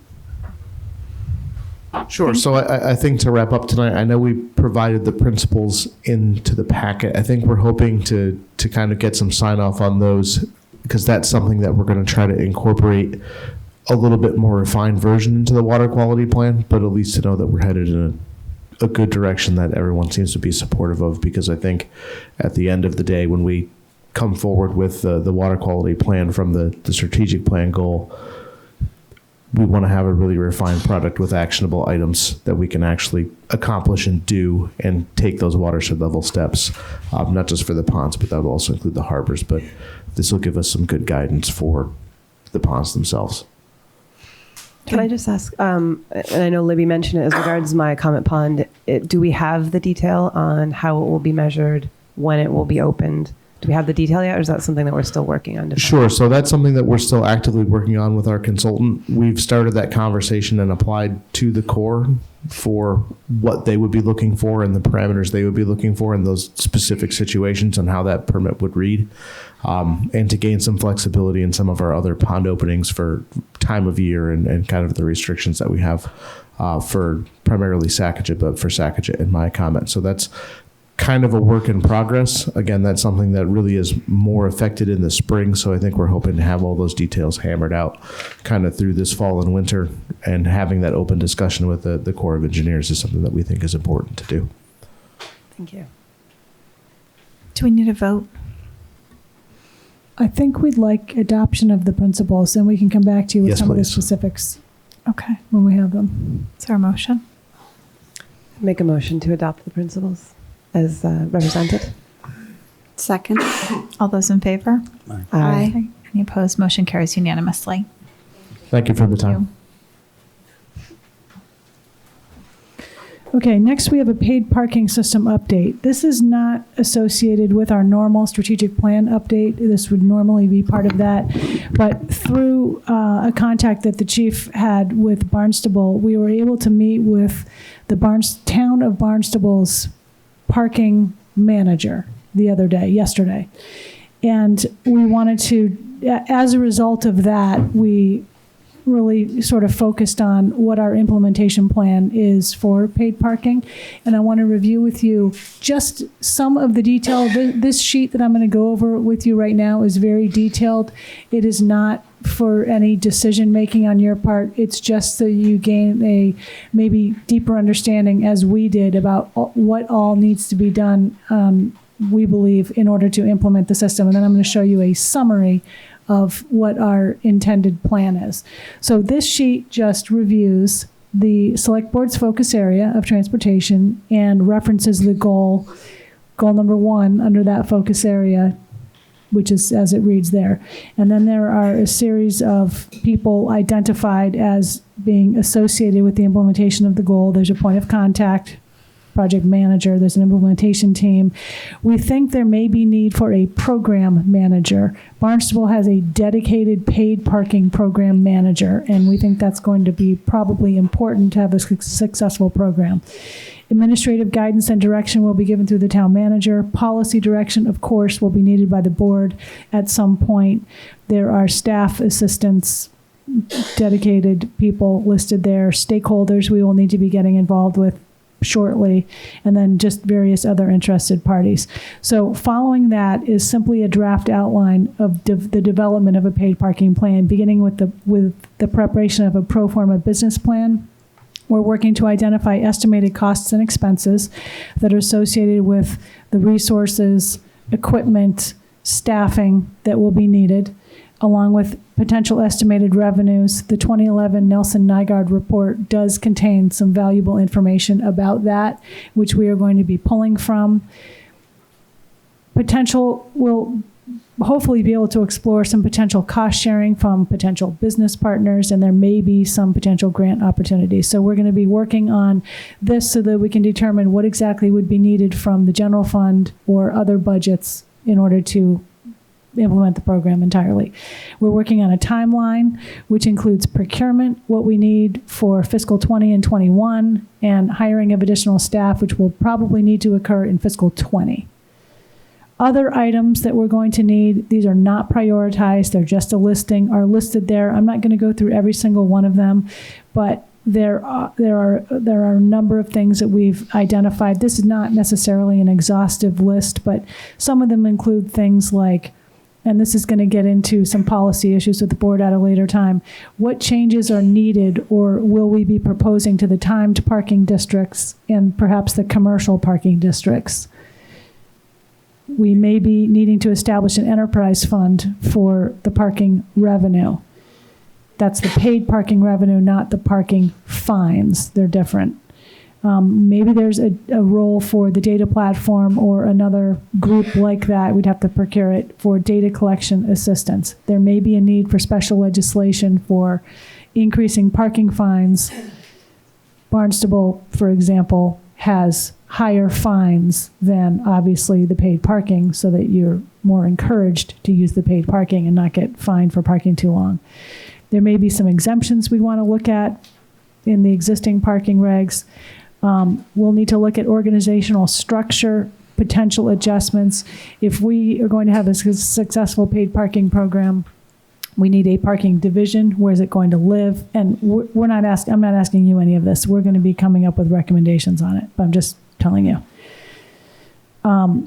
Barnstable has an interdepartmental parking team, for example, that addresses issues that crop up. One of the takeaways we got from our discussion was there really needs to be proper communication between those that are on the ground doing not only the enforcement, but the administration of the paid parking, the people who help the public figure the paid parking out, and those who are making decisions. They identified in Barnstable a couple of disconnects that they've been working to fix, and so we want to learn from their experience. So that was really interesting. Signage and kiosk locations are going to be important, the kiosks being the pay stations. And then potential agreements with private parking lot owners. We have at least one major private parking lot that we have had some discussion with the property owners about having the town administer that lot, but we think that it's going to be important to reach some kind of agreement with them, hopefully. Barnstable, for example, has agreements with the Cape Cod Mall and the Cape Plaza across the street. That's just two examples. They manage the parking over there, and they take in the revenue. Those private groups handle things like overnight parking, but they have identified what the town is going to do and what the private groups are going to do. So that was actually pretty interesting. We had some initial ideas for transition and incentives. Parking credits.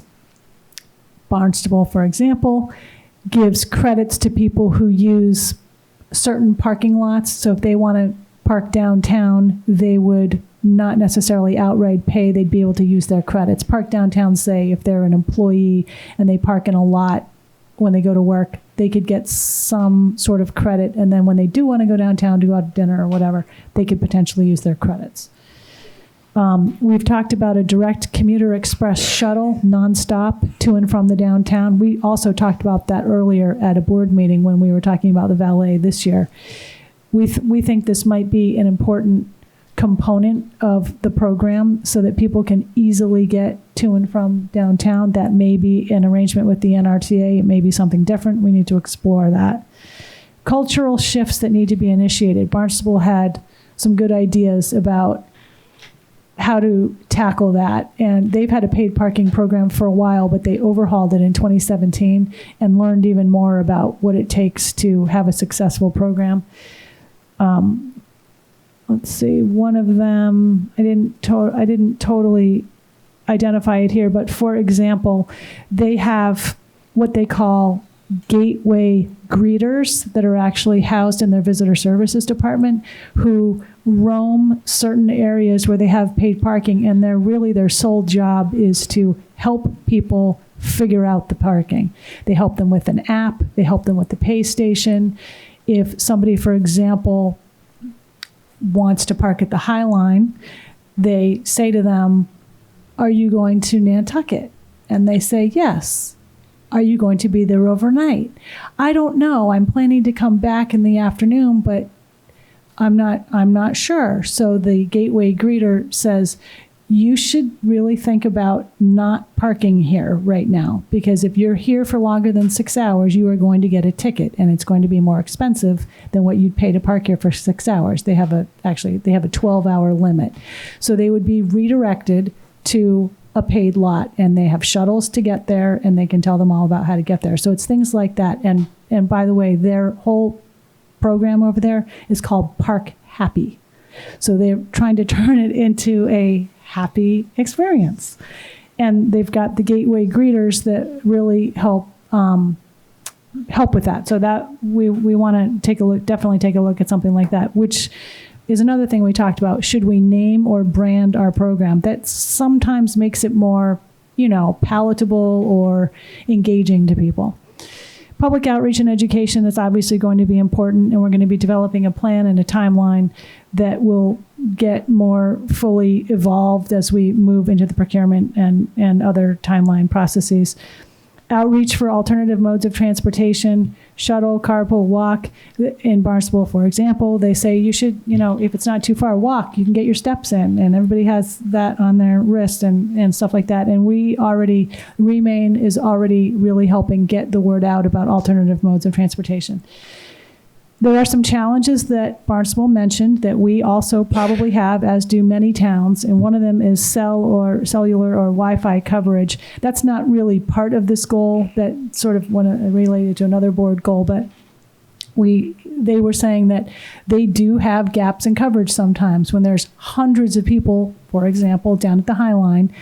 Sometimes the app goes down, or the pay station doesn't come up right away. And that's where the gateway greeters come in handy, because they can help facilitate that. Even if it's down, the information can still be put in, and then it will get downloaded when the system comes back up. So they say that they live with it. It's not something that is overly detrimental to their program, but they've learned to sort of work around it. We'll have to discuss at some point closure or not of the loopholes and workarounds that we have here, and that they mentioned some of theirs. So those are just things we'll bring to your attention at some point when it comes time to potentially redo regulations and maybe legislation. So that's just some of the detail that I wanted you to see. But next is more of a summary of what our multi-stage 3-year implementation plan would look like. Step 1 would be for next summer, 2020, we would implement, I won't read every little thing on here, but we'd implement paid parking in the core using pay stations and pay-by-plate technology tied into an app. Paid parking in parking lots. This is just suggested at the moment. This is a working document right here. We've talked about 37 Washington, Silver Street, and 2 Fairgrounds. That might not end up being our final recommendation, but that's what we're initially looking at. We would implement an e-permitting program. Barnstable told us a lot about theirs and a lot of the benefits that they have. So potentially no more residential sticker. It would all be done online and and electronically. So, for example, if you are a resident downtown and you're eligible for a residential parking permit, you would no longer be issued a sticker, but there would be a license plate reader technology, so that if there's the parking control, people would go through the residential district, read the license plates, and it would come up as to whether or not they have a residential parking permit. As noted here, it would be a license plate reader-based enforcement program, and then the gateway greeters. In the following summer, we would expand the paid parking to the residential parking district, and potentially in what would become a new outer district, because obviously when we initially implement the paid parking, probably there's going to be some move out to areas where there isn't paid parking, although I think we're seeing that now a bit. I'm hearing that lots of people are parking in sort of the outer district where there is no timed parking at the moment.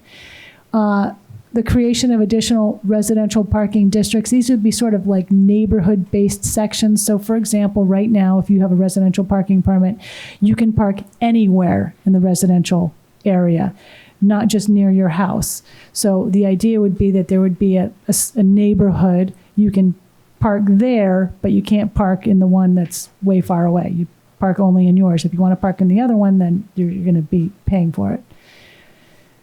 We're talking about maybe there would be free parking lots with direct shuttle transportation. Ideally, the lots we sort of initially identified were the ones that are listed here. We need to talk to their owners, and we need to get it figured out if it can be figured out. But 2 of these lots are already park and rides. The intermediate school or elementary school lot in the rear there is used in the summer for camps and things, we realize, but it's unused for the most part. So we want to see if there's a way to utilize that. And then potentially adding some additional technology to facilitate island-wide enforcement and data collection, not just the downtown. The following summer, the 3rd summer, we potentially, this is a goal, this is a maybe, we don't know if it's achievable or not, but in the planning stage, anything is achievable. Implementing smart parking sensor technology so that you would know when spaces are opening up. You could go on an app and find out when somebody has just left a space. That is going to be challenging here in areas where we have cobblestones, for example. That I don't think it's going to work there, but it could work in the parking lots. So one of the things we need to consider when we are improving our parking lots is, do we want to install that as we do it, or do we want to do it at a later time? So those are some decisions that are going to be coming up over the next couple of years. That may be a good incentive. The app might be better just for the lots, because it gives people an incentive to go to them and look and go, okay, I know I can park here. Yes, exactly. And that could be a good incentive. Right. Team parking, did I miss anything? I guess, do I only have one team person here? Yeah. Oh, no, I got 2. You have 2 people shaking their heads. They're not saying add anything. So this was just meant to be an update so that you know how we're proceeding. And as we need policy direction, we're going to be coming back to you. And probably when we're doing strategic plan updates, we will have done more along the line, like we'll be coming in potentially with our timeline and our pro forma, so you can just see where we are with that. The procurement document, I think the scope was in your packet, and we didn't necessarily mean for you to read through every single word of that. And I think we're actually going to refine it a little bit more. That was developed before we met with the Barnstable staff person, and she, again, was extremely helpful, and we would like to learn from their already established program, so we're not reinventing the wheel here. There's, we have some quirks, they have some quirks that aren't quite the same, but for the most part, there's quite a bit of similarity. When you were talking, you had other for like the stakeholders. Yep. I think the neighborhoods, I think, are a whole separate category. I think the downtown people living in the neighborhoods. Yeah, put the Civic League on there so that we could capture the neighborhood associations. But you're right, that like the residential parking Residential permit parking, districts. I think those districts are their own animal that have to be figured out. Yeah. I'm wondering if you have a staff person in charge of this, will there be a board that works with that person? I think this is something that us as a board, or you or the police, we will not have enough time to do the adjustments and do the things that need to do to make this work over 2 or 3 years. So I just wonder, is that something that's being considered still? The program manager position is being considered for sure. Barnstable does not have a parking commission. So we talked about that for a bit with the staff person. They do have a different governmental setup. The town manager over there, by their charter, makes a lot of the decisions. That person makes the decisions as to the pricing, for example. We don't have that structure here. So what we want to do, though, is, to the extent possible, minimize the board's role in any of the administrative issues with this, which is a great deal of it at this point. What you will be presented with at some point is the pricing structure. We would plan to give you options and a recommendation after we have, gotten some stakeholder feedback and input. But the idea would be a program manager would really keep us on track. Right. And I think, and I'll just make a plug, I think the program manager and, 4 or 5 strong individuals, so they want to complain to somebody, they're not calling your office. Mm-hmm. They're going into that meeting once a week or that meeting every month, because I think this is, as we've seen prior, politically this could fall apart again. So I just think that, I look at it as a way to sort of shield, you still have input, but have other people and have some place for people to go and vent and learn about it. So I just look at it from a slightly different perspective. Definitely appreciated. In Barnstable, they have a couple of hearing officers, and they have a very spelled out appeals process. And a number of people can either just dismiss the ticket immediately, depending on what happens, or not, and the people just have to pay it. So there's bound to be some complaining, at least at the beginning, so we're all just going to have to be prepared for that. But I think our thinking, at least right now, is that another commission set up to handle something like this means more bureaucracy, basically. We're hoping to do it. And I don't disagree, but I think it's going to be more than just people complaining about tickets. It's going to be, all the cars are parking in our neighborhood. It's not in the district now. Can we add it? Our neighborhood is overwhelmed. There's cars parked here all day long. What do we do? I mean, those are going to be fine details as it has to adjust. Yeah. Anyway. And they are doing that now. Yeah. I know.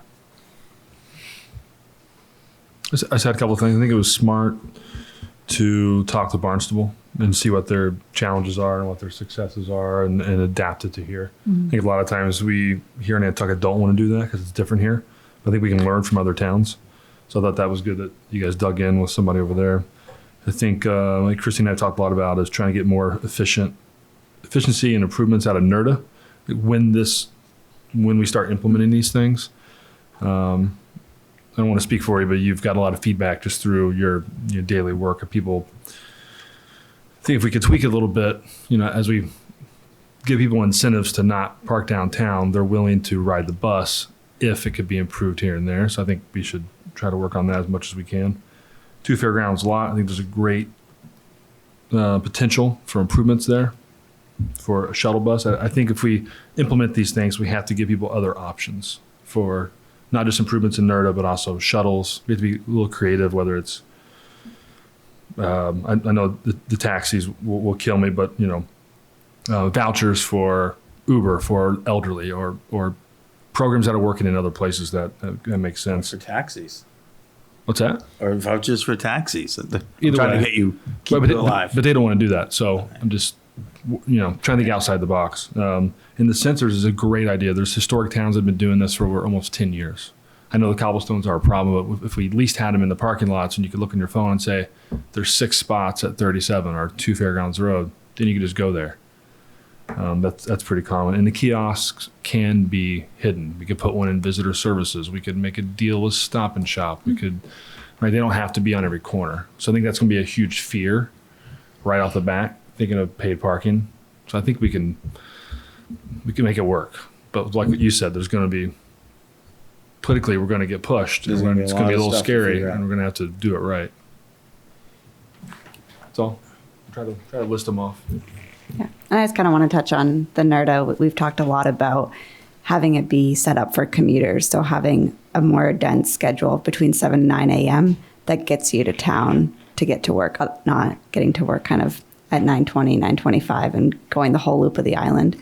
But I also think talking about having this year-round service with NERDA, making sure we still keep that bus going between 2 fairgrounds, because we should be encouraging people to not just use this during the summer, but all year round, because that's where you get, I think the frustration is you get set in this path in the winter where you can drive downtown, then also need to change in the summer. But if you just commute every day via bus, that's kind of the changing culture. But if we all of a sudden just stop once the paid parking is not there, I think people will have trouble adjusting each time. I think that's another way to just change the culture. Improve habits. Yeah. But the principles apply in the winter as they do in the summer. If there's not 85% open in the winter, then you don't turn it off. And people they can still go and park in the 2 hour. I mean, what happens to businesses downtown?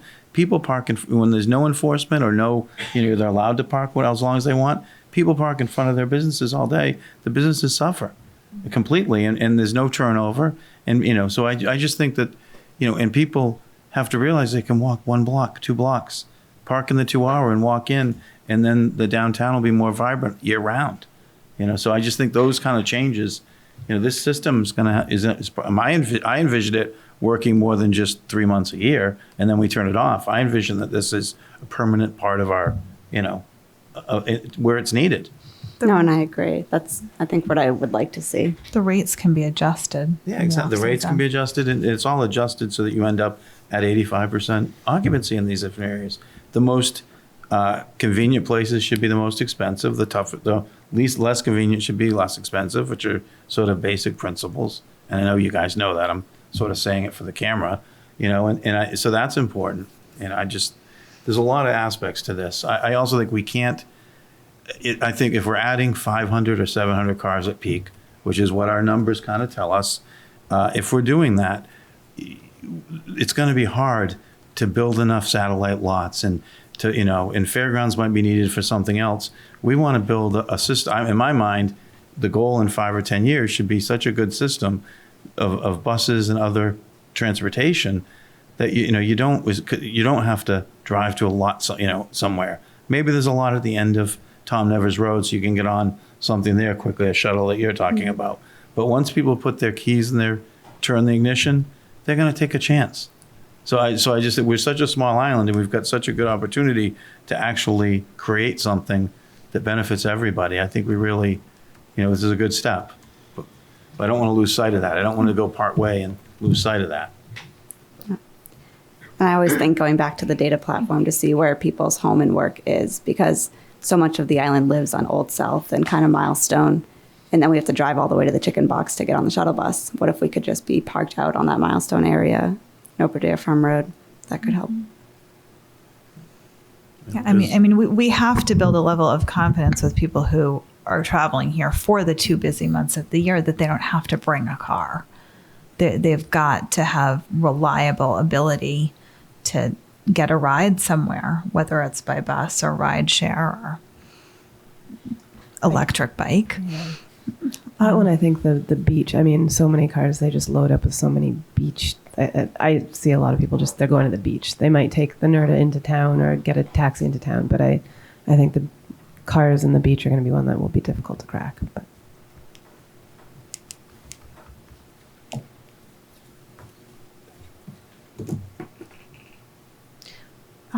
Okay, I guess that's now it's select board comment reports and comments. We have George Pucci here from Town Council to just give us an update on where we're at with the Sconset Beach and the Conservation Commission appeal. Good evening, Madam Chair, members of the board. George Pucci from Town Council's office. Just to bring you up to date, I'm sure you know, overall, the commission did deny the Sconset Bluff expansion project. Very close vote. Careful deliberations.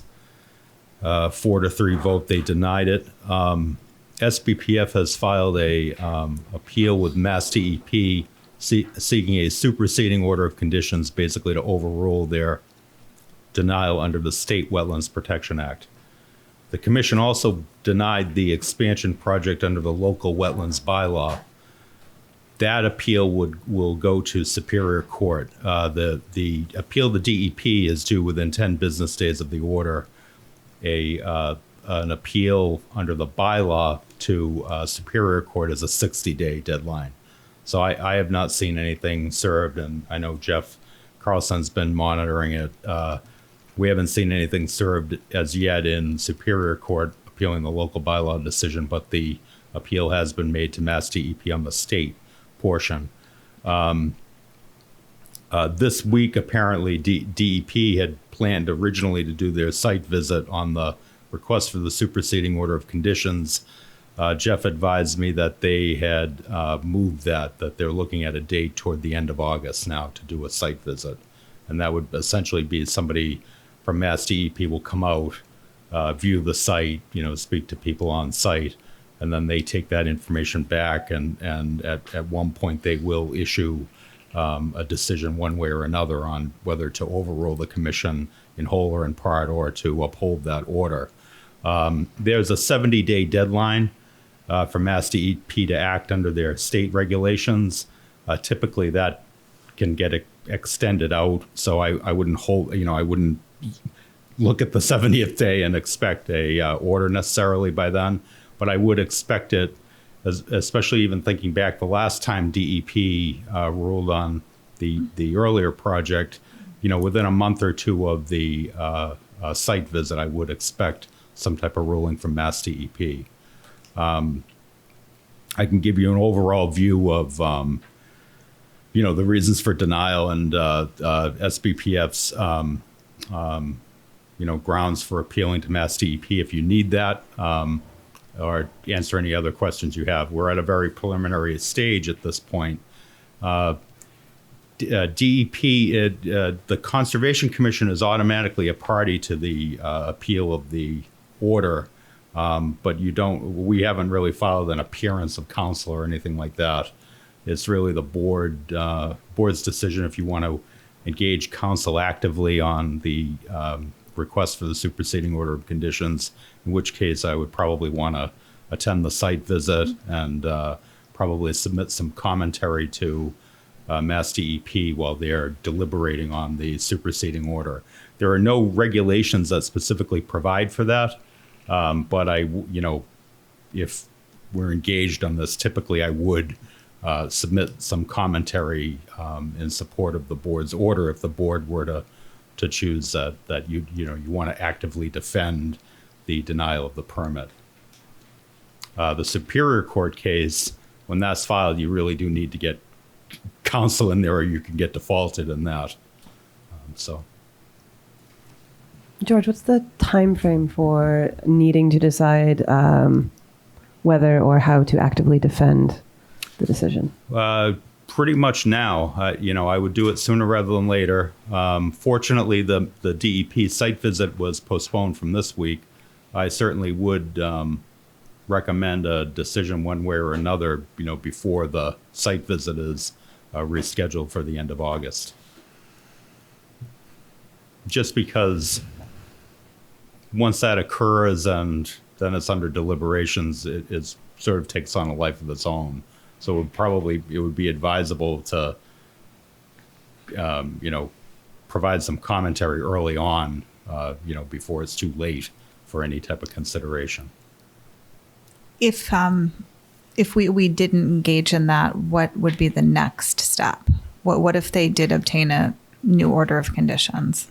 If they obtain a superseding order of conditions, that is also appealable.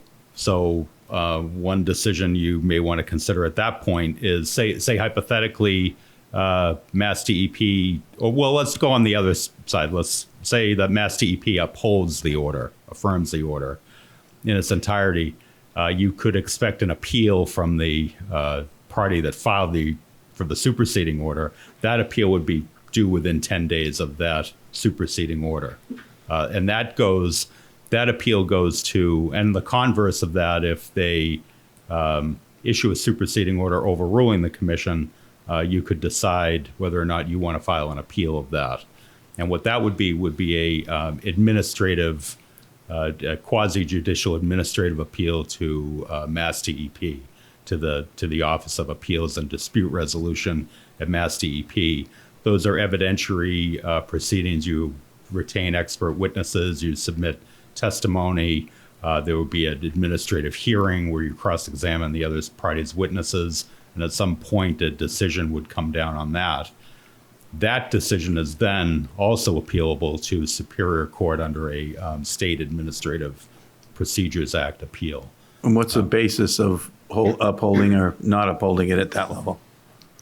For the administrative appeal, you're saying it's... They would do their own evidentiary hearing, basically of new. So if you wanted to, if you think that DEP got it wrong one way or another, and they should have, listened to certain consultants' input during the public hearing process before CONSCOM that they did not, you would seek to then use those witnesses in that administrative appeal.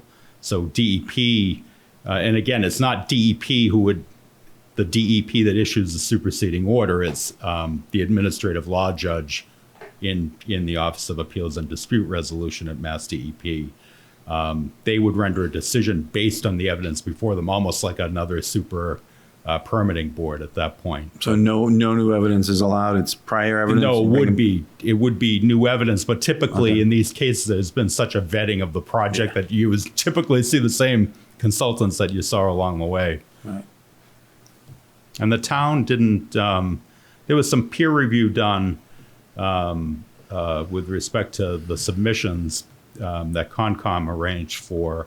There was also some extensive testimony presented by the Land Council and the Ms. Atherton's group. I apologize if the Coastal Conservancy. Yeah, Coastal Conservancy. So there was quite a bit of input on the project during the course of the proceedings.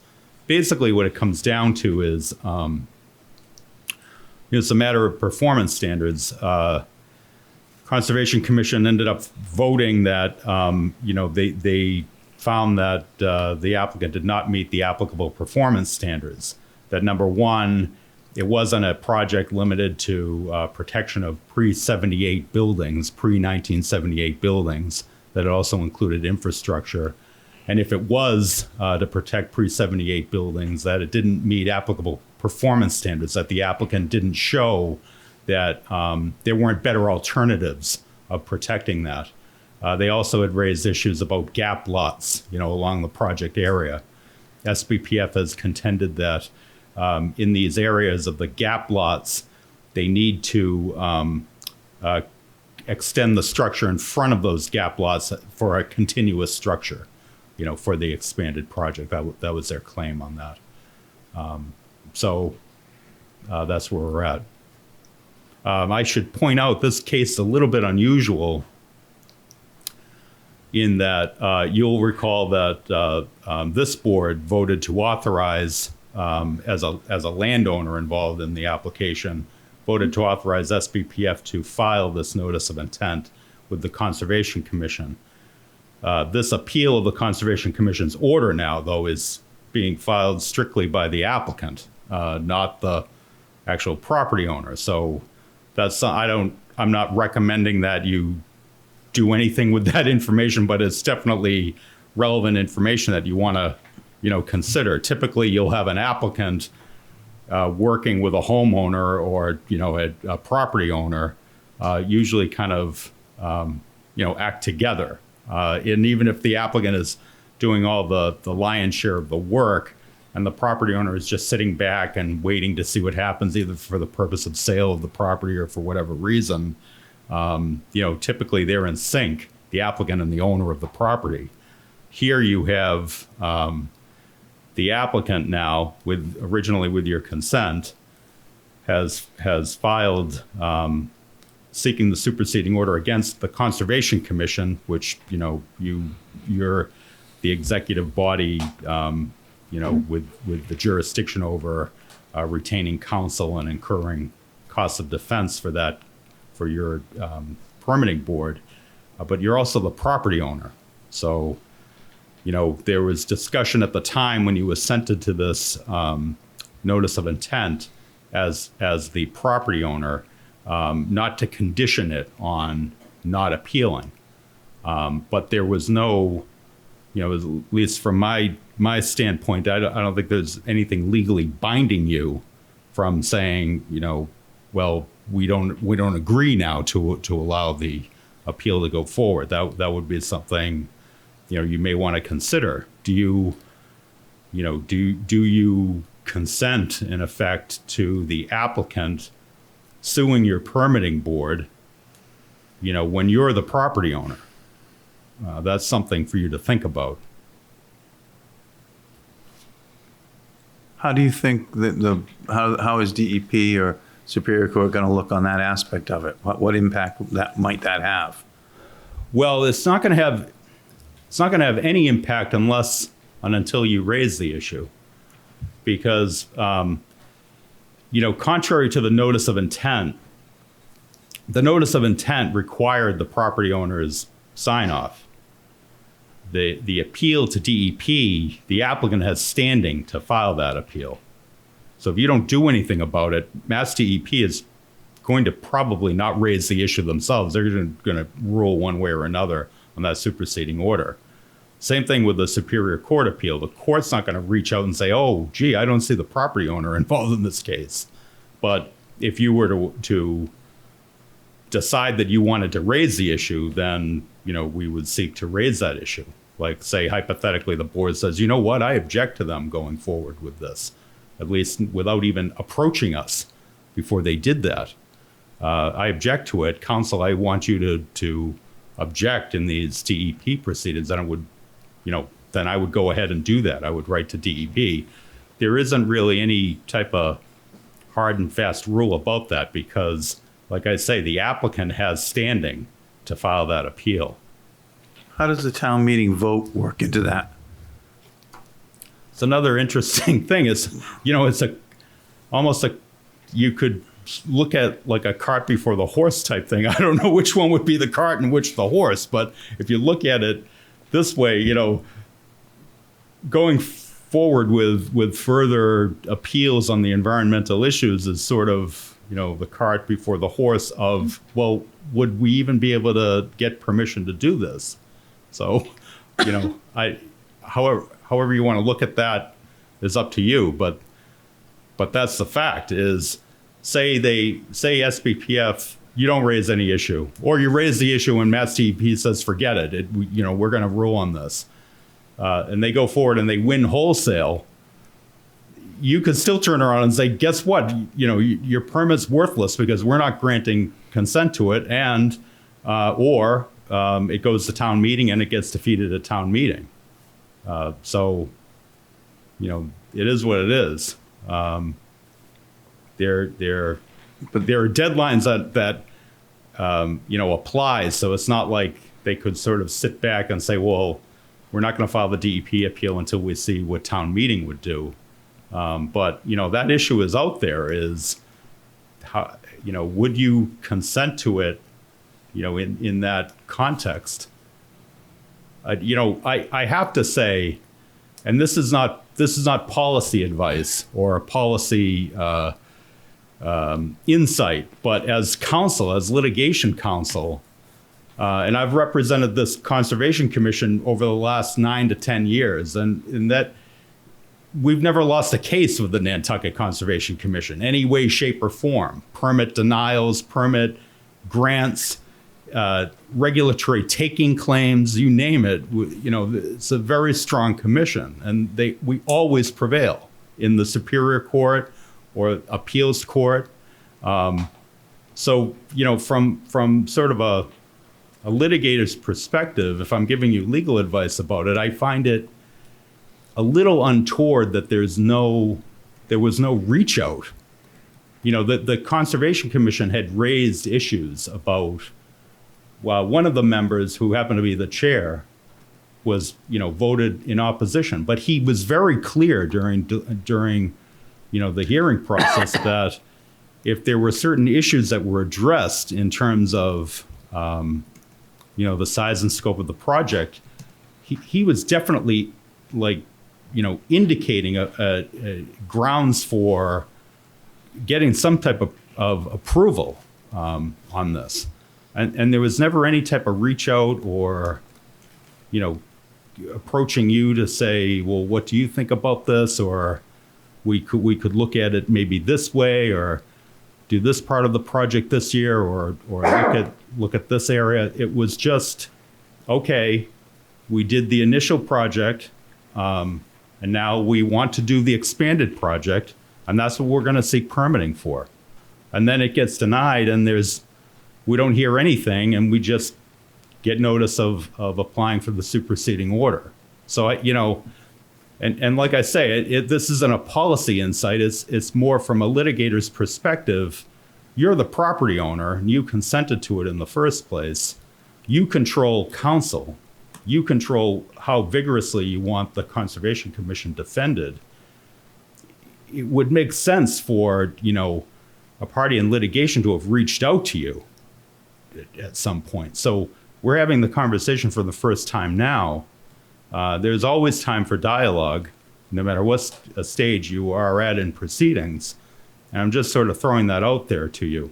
You don't want to go down this, sort of Kafkaesque path that how did we end up here?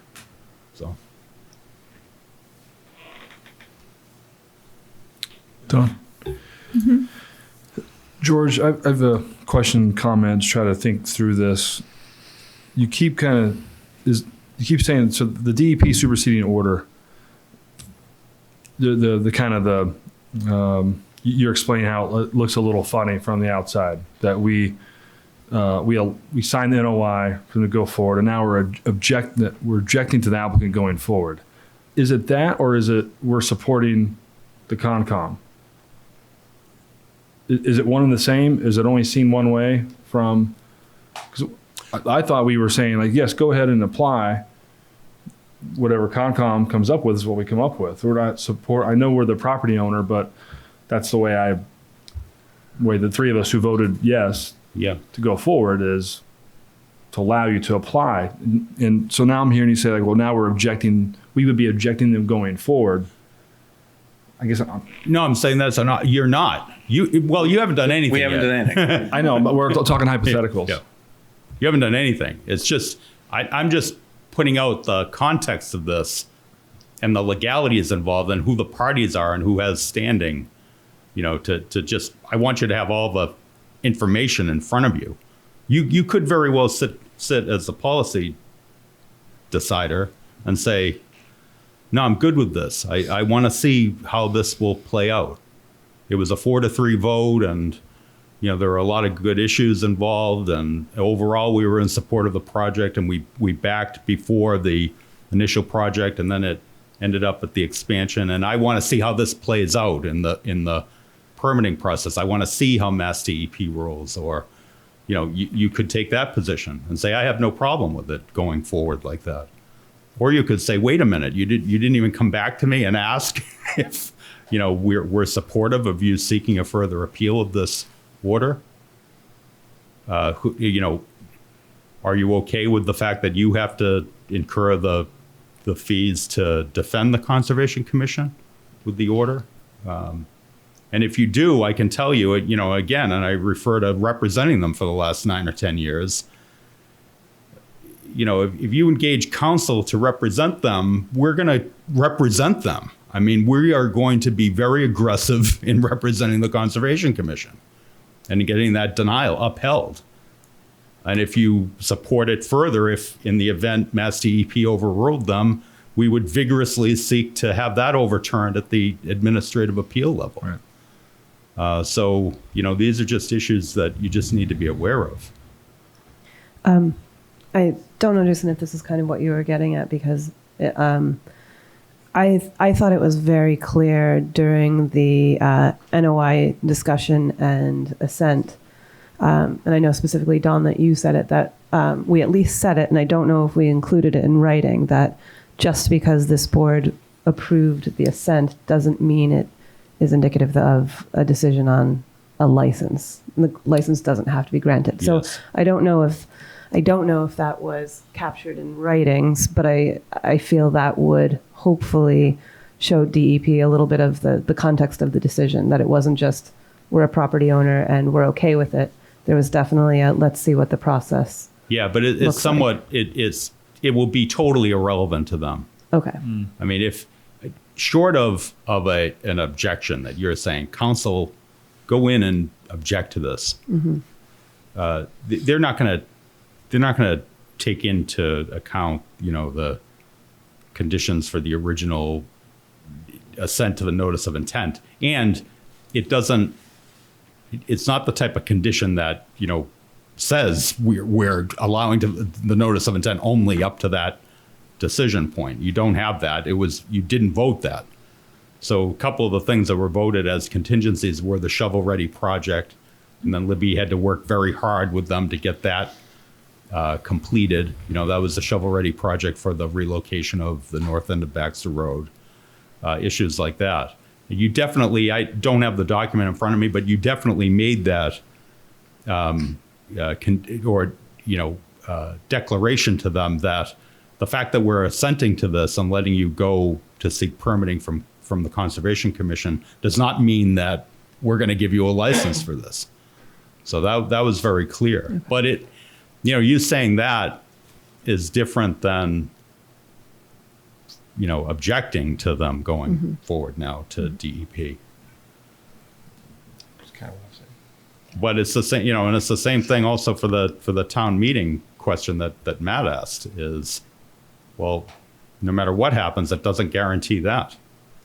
So, to be honest, once that happened, I kind of took my head out of this and said, I don't have to, I'm just being honest. I don't have to think about this right now. We've put a lot of time into this for a long time, and I kind of took a break myself from this because of the town meeting vote. But it's going to come back to us in some manner. Yeah. No matter what we do, it's gonna come back to us. And so the question, and I think, I wouldn't be ready to make any decision tonight. I want to see sort of a decision tree, different decision trees. If we do this, we do this, we do this.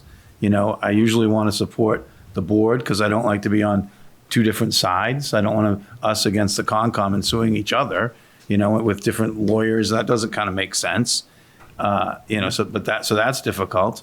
But we also know what happened last time. They went up and we had already agreed, and they had we Concom denied, and they got, the full project for a rock revetment, which is how we bargained to get back to what we have. So it would be interesting to, part of me would like to see what the result is, because we would see where the state's going to fall on this. In some ways, it might be interesting to see what the result of this would be, because then we would know where the state stands on this issue.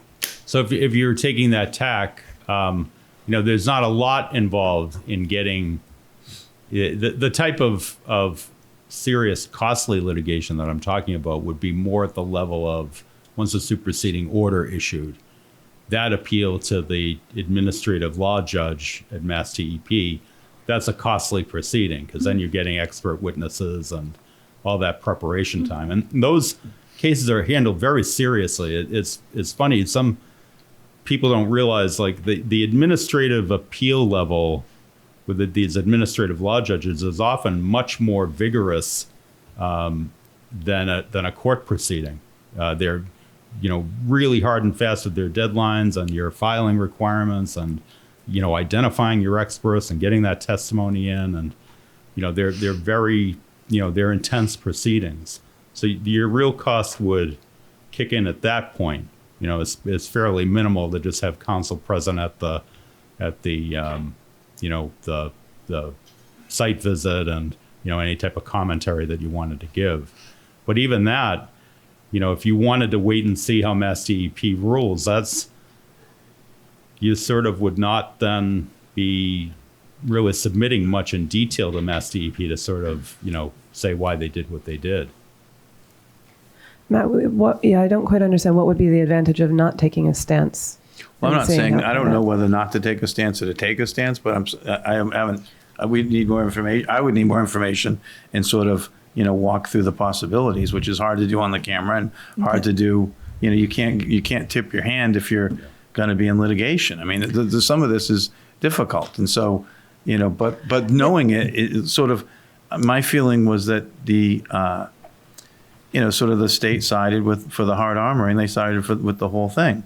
If they side, let's just pretend they say that again. Then we're back to, it's still going to come back to us anyway. But it's going to come back to us with us understanding where they stand on it, where the state does. But we are going to understand that regardless, whether we take a stance or not. But also, here's the other point. Can I just stop this for a second? This was meant to be an update on what kind of decisions we might need to be making, not to actually get into a debate in something that involves litigation, which we should be doing in executive session. Yeah, we are not taking any kind of votes tonight. Yeah, this is an overall view of where you stand, what the hypothetical potentials are. You're in litigation at this point, so you're certainly entitled to put this on for executive session. That's where you would want to have that discussion. We'd really have to talk strategy in executive session. Exactly. That's my point. And I was looking more for just a cursory, what you were thinking. I don't need details. It seemed like it was just getting a little bit too intense. I do think that we should have the opportunity to discuss that further specifically and whether that is public or executive. But I think that if it's appropriate for public, then I think the next meeting we have, if it needs to be an executive, that's another issue. But I'm coming back on the 21st, I think, for HDC again. You get more of those coming up. Matt's getting his debating skills already for that. I'm going to be ready for you this time. I'll send it to Ray. I'm going to be ready for you this time, but I'm coming back. I have to come for that. I don't know if that gave you opportunity to fit in something then or not, but. Okay. Well, I suppose my question is the discussion whether to support the Concom. Is that something that should be discussed in executive or in open session? Yeah, I think, yeah. That's executive. It does, because it has to do with litigation strategy and you're the board who controls town council. Both assignment of town council, what you want town council doing, all of that. And we need to know potential costs. What does this cost? What's the outcome that we want to get? Or that, do we agree? So there's a lot of things you have to sort of know. And it's the other thing. The other reason I ask it, the other reason, this I can say on the camera. The other reason I ask the question is, let's for argument's sake say that whatever happens. Not that far from now, we aren't going to own that land. And when we don't own the land, they don't have to come to us. They don't have to ask us for a license. They just go to the state and do what the state lets them do. So to answer your question, why would we want to know? Well, it might be nice to know what the state's going to do when we don't own the land. You mean when the land erodes away? When the land erodes away, it erodes away, and they do a survey and they own it. And even if it accretes and goes back out, we still don't own it. Unless we do a whole nother issue, but that's a longer story. And just to clarify, my point was that we're going to know where the state stands regardless, whether we sit back and don't do anything supporting the Concom or whether we do. So that was more my point, is that either way we know where the state stands after that. And don't forget too, you have a local bylaw, and that's subject to a totally different appellate route. So that will be done. And in fact, The bylaw, typically, if there's a bylaw appeal, which they'll have to file if they want to go forward with seeking the superseding order, it doesn't do them any good if they don't also have the bylaw overturned, bylaw decision. That bylaw appeal, if that's filed in Superior Court, and then you're at the stage of a appeal of a superseding order of conditions issued by Mass DEP, Mass DEP will typically stay those proceedings pending the resolution of the Superior Court appeal of the bylaw decision. So you want to keep that in mind as well. And that doesn't have to do with strategy. That's just factual, procedural stuff for you to know about. So don't forget, you got to get a local bylaw here that's very important to the town, and that would also be subject to review. So it's not only Mass DEP that you're waiting to hear on, because they don't give a decision on the local bylaw. Madam Chair, do we need to decide on if we want George to be there for the DEP visit, or is that town admin decision, or is that executive session, or I don't know. you would be there just to listen?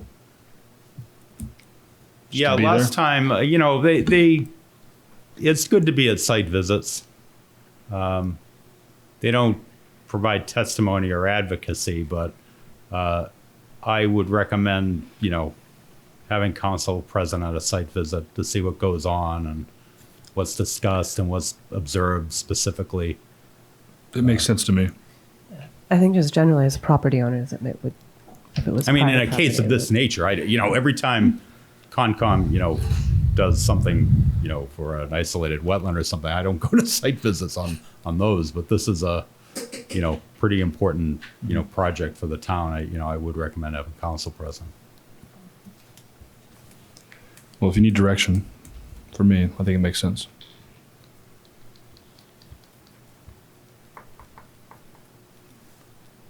Libby? I'm fine authorizing George to attend that. Okay. Is that the consensus? We support that? Okay. All right. So I guess that's the one bit of direction. Anything else from me? And we'll figure I'll out be on if we standby should if you schedule need. an executive session after that. Okay. Yep. Committee reports? Did you want to say something, Deanne? Yes. Briefly. I'll turn into pumpkins at 9 Deanne o'clock. Atherton, just two pieces of information. One, you might be interested in seeing a very similar situation in the town of Bourne, and we can send you maybe the most recent newspaper article, but it's very similar to here, where the town owns the bluff and the land below the bluff, and the Concom denied hard armoring, and the state issued a superseding order. And then town council advised the select board that they did not have to abide by the determination of the state, because as the property owner, they had the final word. So we can send that to you. I think it would be helpful. Also, we are looking for the minutes of July 25th, when you adopted the motion to agree to assent to the NOI, and they are no longer available. I know you're looking for them, but it would be helpful for us to know exactly what that motion was and what the intent was. So if we can speed that along, that would be helpful. Thank you.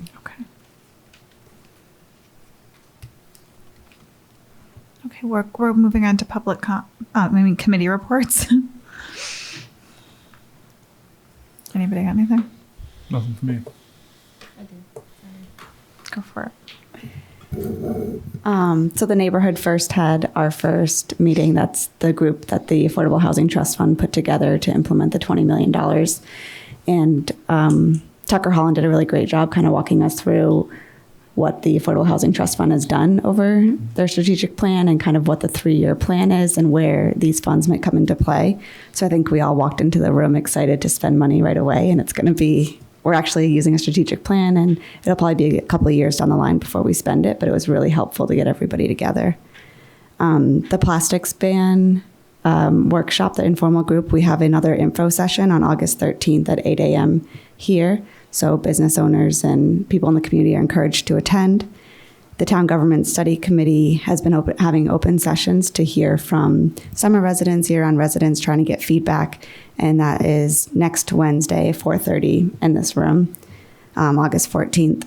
And we have another waste summit coming up on August 15th. And the last thing was I just had a really great meeting with the Committee of Non-Voting Taxpayers last Saturday. And it was just really nice to hear kind of their input and how they view Nantucket and not being able to actually vote at town meeting and really wanting to see the infrastructure improvements on Nantucket. And so I just kind of wanted to relay that conversation back to the board. Pretty short today.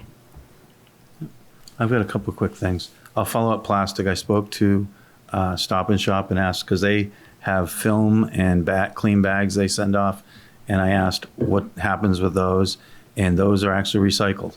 So they're sent to Trex or somewhere. There's a place they go to get those recycled. They also have their other plastic that they send is not landfilled. It's goes waste to energy generation. So it's brought, but they have to pay to ship it and pay to process it. But it's taken away and used that way. So I think at some point we should be trying to take stuff from our digester as a trial and send it out and see what happens, see what it would cost, see what would happen with it. It may be cheaper to do that, even though it seems like it's expensive, than it is to bury it in the ground, but who knows? I met the utilities work group, which was DPW and water, et cetera. I met with those guys, just sat in on their meeting, and they really are making an effort to sort of time all their projects together and to work together. The issue of how to work with, Verizon and electric company, et cetera, still needs work to figure out what leverage we have as a community or how are we best to do that. They have some ideas, but there's still more work to be done on that. There was, if you looked, Mass Municipal had an interesting article. In Newton, they are using VIA, which is an on-demand service, and they used to subsidize the cabs for their elderly. They now do it through, through Uber or Lyft, one of those, and or actually doing it through VIA, and they are doing it to move their elderly, and the elderly know when they're coming, et cetera. It's the model I think we should be at least exploring for the winter. I'm not convinced that that a fixed route, especially if the route doesn't go where people are, is the right answer. But something like this might be. They're using it now for their elderly. They brought 16,000 people in the first 2 months or so. But it seems pretty interesting. And the other thing is, I sent this to Libby and Don earlier today. There's been a beach closure out in Nantucket that we need some more research to see what happened. But we're talking about there's concerns about going down that path. I contend we own up to the high water mark for all sorts of uses.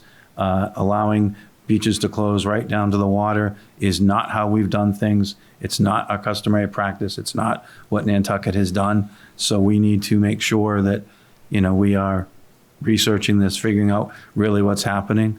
And some of it, I think, is there's just so many people and people aren't respectful.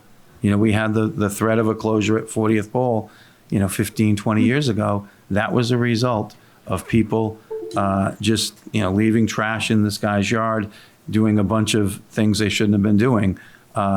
Fortunately, that is a yearly license, and the beach is still open right up to the high tide mark.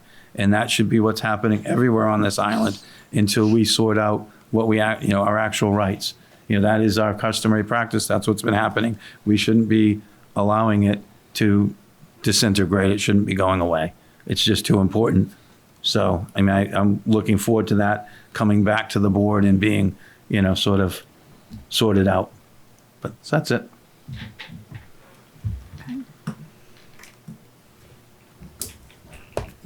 Motion to adjourn? Second. All those in favor? Aye. Thank you.